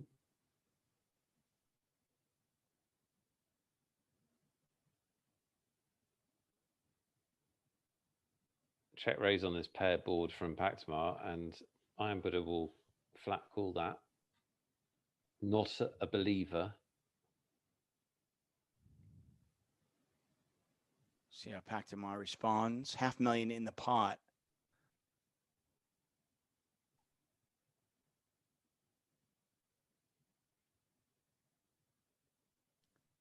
Over 50,000 left on the table. That's what we divvied up among these 3 players.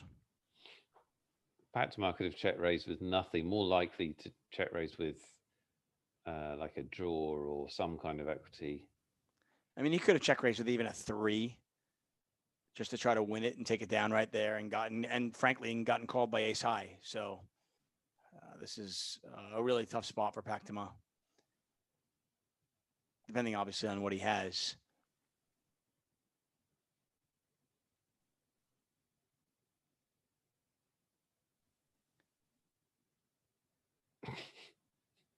What did he say? Are you sure that she is human?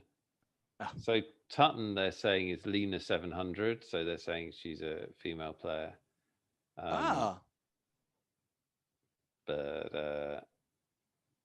I can assure you she's not a bot, Pactamar, because Martin Jacobson knows them. So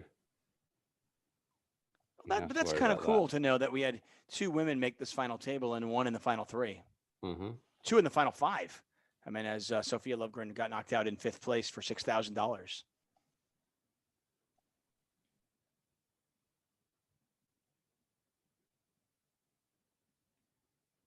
Pactamar in this in an interesting spot. I mean, doesn't really have anything to lose at this point. He's locked up 5 figures. At this point, he's an overwhelming favorite to get knocked out in 3rd. So see how aggressive he wants to play it. Tuchman in a little bit more of a difficult spot is, you know, he certainly doesn't want to get eliminated by Ian Buddha and give up what is almost a $4,000 pay jump between 2nd and 3rd.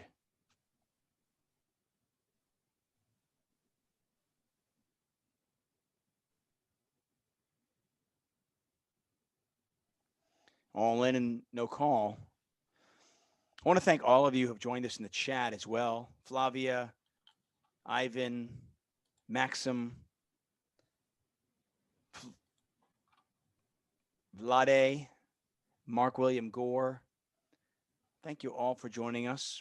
Once again, we'll be back at it on Sunday. Got about 20 minutes left in tonight's broadcast.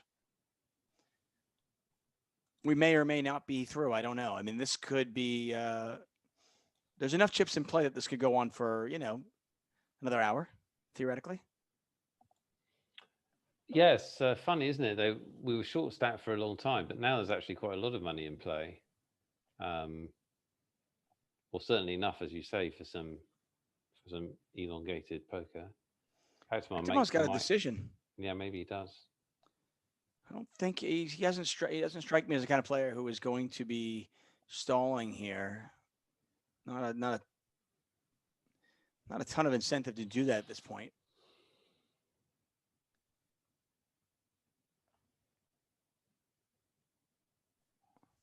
the blinds do move up in 42 seconds, and I wonder is that a reason for it? I've seen players do that where they'll. Yeah, but they only moved to 35.70 though, so That's what I mean, right? And he's still playing 2 out of 3 hands, 2 out of every 3 hands at the blinds. So right. and he's all in here. There's a call. Ace 10 versus threes. Ace or 10 eliminates Pactama. It is not. Board pairs, threes hold, and Pactama on 1.8 million. I'm trying to remember exactly where we saw Pactama, but I remember being really impressed by his play, or her play, I should say. Either way, We've definitely had them on the stream before. Yeah. So now, as you can see, we've got a different situation, second and third, and the same number of chips, more or less. Kind of a dream scenario for I Am Buddha, where he can really kind of leverage each player against themselves. As you know, with a $4,000 pay difference between second and third, both Pactama and Tutton 7 both have a lot of reasons not to get involved if they can avoid it. Ace King 10, blind on blind. Tutton, the aggressor pre-flop. Goes check, bet, call. Check, check on the turn. Jack of diamonds on the river. A queen makes a straight. Ace 8's good.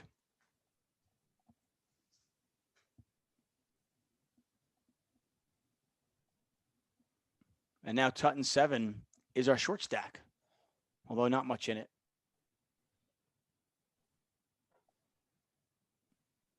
A raise from I Am Buddha, a 3-bet from Tutton 7. Remember when I just said doesn't make a lot of sense for either one of the other stacks to kind of get involved too much?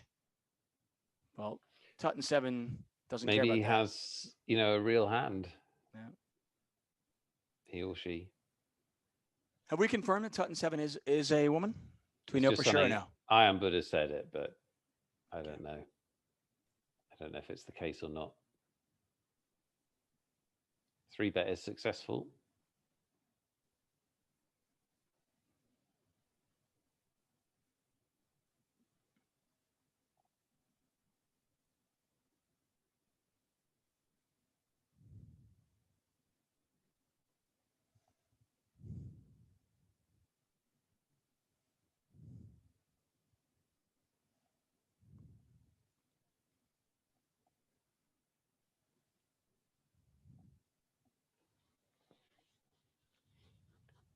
See, I thought we were building to like a fast crescendo, and it's plateaued, David. I remember we thought that was going to happen in London, and then 8 hours of heads-up play later. That was amazing. It really was. I mean, it was just incredible. It was freaky, yeah. If any of you remember that live stream, so Nick and I have obviously covered a lot of 888 live events, pretty much all of them for the past couple of years. And there was an event in London a couple of years ago that Nick and I were covering. We got heads up pretty quickly at the final table, but the players had very chips. quickly, like really quickly, yeah. Yeah, the players had chips, and the production crew was already planning what they would do with their time. And I said, I cautioned them. I said, you never know how this long this will last. Well, 6-7 hours later, they're still playing heads up. And I think at the end, there were only like 16 big blinds in play total. Like it was like 9 big blinds to 7, and then 10-6, and then 11-5, and then 9-7 again. It was just back and forth. Players limping in and just check, check, check, check. Oh, you can have the 2 big blind pot. Okay, let's play on. Yeah.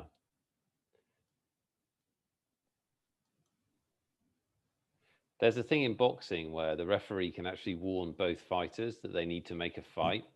Otherwise, he's going to end the fight. And we needed that. I think look, so. Guys, we're going to end this. You're both going to get 3rd place money, and we're going to give the trophy to the guy that finished first. Yeah, that particular heads up match, we've seen that before. It was just neither player wanted to mix it up at all. Mm. It made for some exciting poker.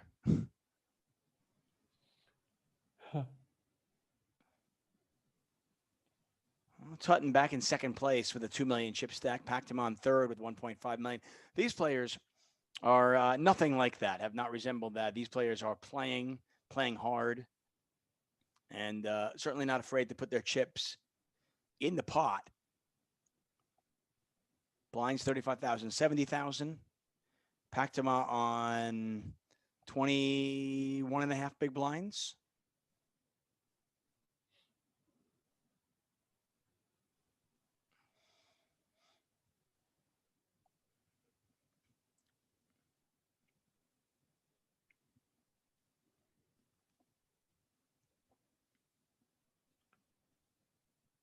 Gets raised here, and most of the time that'll be the end of it with 21 blinds. I imagine if you have the chip leader on your left and you get into this blind on blind confrontation, which happens a lot, I imagine you've got to have a balanced limp range in the small blind where you're going to be do some limp three betting to counteract that, because I am Buddha is going to be pretty aggressive in that spot, isn't he? Yeah, I mean, it's actually a nice stack to limp shove. So you limp, you hope to get a raise, and then you shove.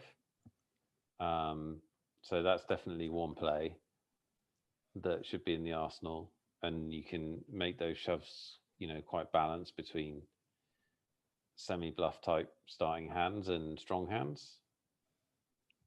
And then you've got some hands where you just open shoving, obviously. Yeah. You should have quite a few hands where you're open shoving. I mean, he can play with relative freedom because he's the shortest stack, and it doesn't look like he's going to get a deal from the other two. So, does not appear so. I mean, obviously, it's hard to read into what the chat, what they meant. If there is actually some bad blood there, or is it he's had the deal icon for about 15 minutes. He's still got it on. So yeah, no, clearly. But I'm curious. Curious if I Am Buddha and Tutton7 are not interested in making a deal because of some bad blood between those two players, or if it's just a matter of I don't want. I Am Buddha was intimating that they battled before, certainly. So maybe so. Tutton hasn't said a word, by the way, so we don't know. We don't know their position on things. On anything. Yeah. Tutton, how do you feel about strawberry cheesecake? We don't know.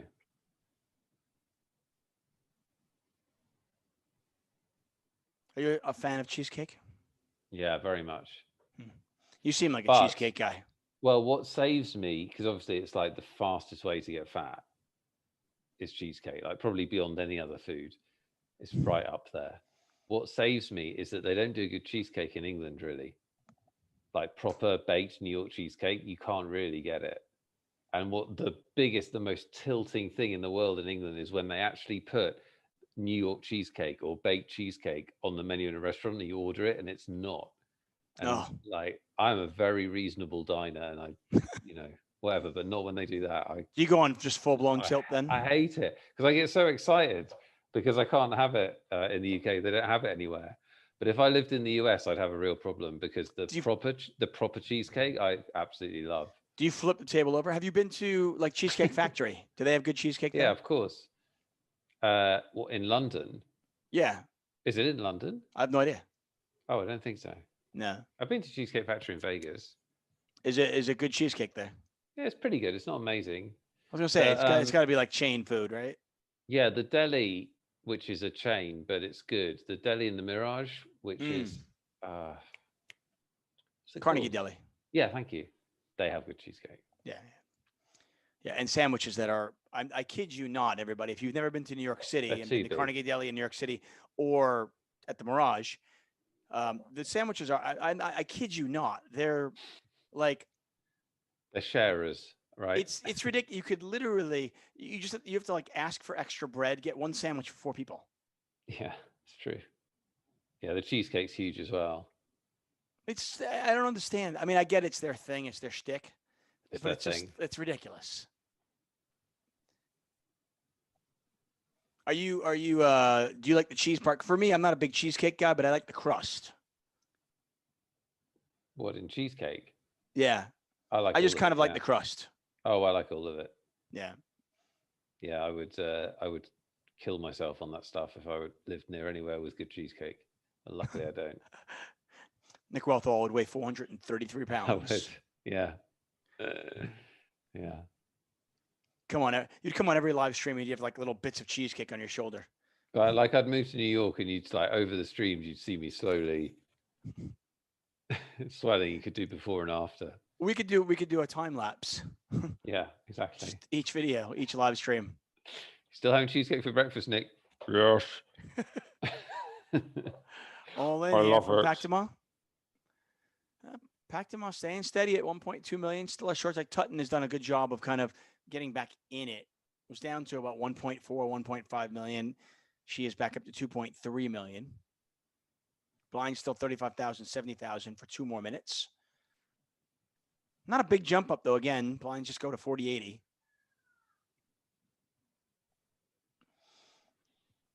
Players will go for about 8 more minutes and they'll take a break. It's really interesting how this tournament's gone and how it was like there's been really kind of slow parts and really fast parts to it, being quite exaggerated in that way. These two are not going to play a monster pot, I don't think. I mean, it speaks volumes in the sense that most of these tournaments that we have been covering, and we cover these for 4 hours, that's how long our live stream is, we get to the final table, but we usually finish with about 5 people left. Here, we got the 3 people left with 30 minutes left, and it looked like, oh, wow, we're going to actually crown a champion here. I think I even said that. And play has definitely slowed down. You know, you get 3 very good players. Champion. We just need a couple of coolers, and we'll have a winner. And not even a major cooler. I mean, ace jack and pocket eights will get it done. Absolutely.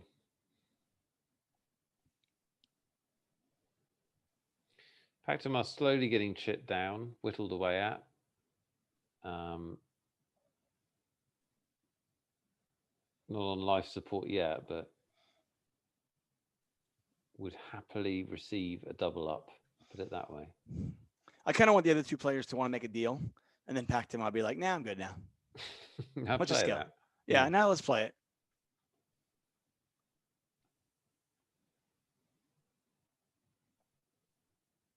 If you're wondering how they make a deal, basically it's an ICM chop. So these chips have, you know, monetary value. You look at how much money is left on the table right now, and it's about $51,000 and a little over $51,000. So the chips that each player has represents a certain amount of that money. And based on what the payouts are, that'll tell you what the chips are worth. And they'll do what's called an ICM chop, where, you know, I am Buddha with 4.2 million might take home 19,500. Pactama might take home 15.5, and Tuchman might take home, you know, 18 in theory.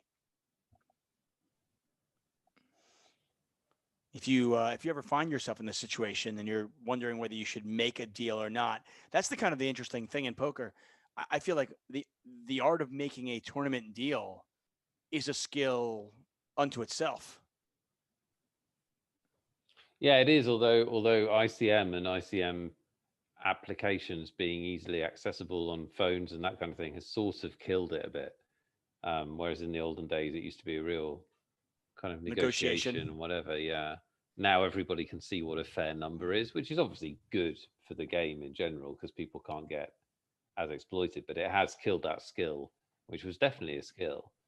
Although I have found myself in that situation, not often. I don't play a lot of tournaments, but there have been a couple of situations where I have made a chop, and I have asked for extra money, and I've gotten it. Right. You know, you sense that one player is really anxious to make a deal, doesn't want to risk it. Yeah. And you can squeeze an extra $1,000 out of them. Again, me being a vulture. But I mean, it's, you know, okay, you're being a vulture, but it's fair if somebody's more anxious to make a deal and someone's more reluctant to make a deal, then, you know, that's the same as any deal that's nothing to do with poker. The person that wants the deal more is probably going to have to give more. That's 100%. That's the way of it, right? I remember watching my dad negotiate, and I've always kind of been marveled at him. And so, you know, I've always enjoyed it. And I still remember, like, we were somewhere where we could negotiate. It was like a swap meet, and my kid is there, and just because it's fun to negotiate, I was like, okay, cool. But my kid is screaming how badly he wants something. And I'm just looking at him going, shh. You're blowing it. Yeah, I can't negotiate if they know you're going to cry if you don't get it, okay? I have no leverage here, kid. Blinds are 40,000, 80,000, as you can see. I Am Buddha takes a bit of a hit to his stack, and he and Tutton pretty much neck and neck. Well, not quite neck and neck, but close enough. Pactama, a distant third. I'm beginning to think they won't make a deal, Nick. It's looking unlikely, I have to say. I mean, maybe heads up they would. Yeah. Although even then, I don't know if they will. Heads up is a different animal, obviously, but so it's possible then. But yeah, it's not happening three ways, clearly. And maybe if Pactama again, maybe if Pactama doubles up. But cross that bridge when they come to it. Players are going to go on a break in 2.5 minutes, and at that point, we will call it a show. Button this baby up, and see you all on Sunday. Yeah, really looking forward to it. It's going to be. If you have not qualified for the main event, go ahead and give yourself a shot and do it. Sorry, Nick. No, strong agree. You're going to be playing for your share of a mill ball in the biggest tournament ever on 888. So I hope you can play in it. If you can't play in it, make sure you're with us to watch it, because it's going to be epic. Nick, I've noticed you're not really clicking on your keyboard anymore. Is that indicative of the fact that you're no longer in the free roll? You're as observant as you are attractive. Yes, I am for the last 2 hours not playing the free roll. Aces versus deuce 4 again. Nothing that interesting. Can I be honest with you? I don't even remember how I went out, but I did go out. I know I went out. I definitely haven't, blinded away into the money or anything. Right. Another 5% free roll for me. Gone. I'm sorry. I know I haven't done well recently. I'm looking like if there's one on Sunday, which I believe there will be, I'm going to give it everything. I feel like the very first one we played that you played online, you actually cashed for like 37 cents. Yeah, I did. That was a big day. Since. It has, I'm afraid. If I remember correctly, I think I won 3 cents there, but then we bet on something double or nothing and I lost it back to you. Yeah, well, you see, you then were those people you used to wait for in the cash game at WSOP. You were like chasing for more. Yeah. That is me. Players going on a break in just a moment. Hold on, I've got to see an update on this on the cat situation. How many kittens do we have? 3 so far. 3 so far, Nick. More coming. Yeah, more coming in all likelihood. 3 kittens so far. Would you like us to send you one? Absolutely not. Fair enough. Maybe that'll be a giveaway on Sunday. But congratulations Tuchman's kittens. Congratulations on turning your house into a more feral environment than it was before. Cats everywhere. Yes. If you are an animal in need, my wife will find you. Don't worry. You're in good hands. Well, that makes her a very good person. I'm just happy it's not my house that she's being a good person in. Yeah.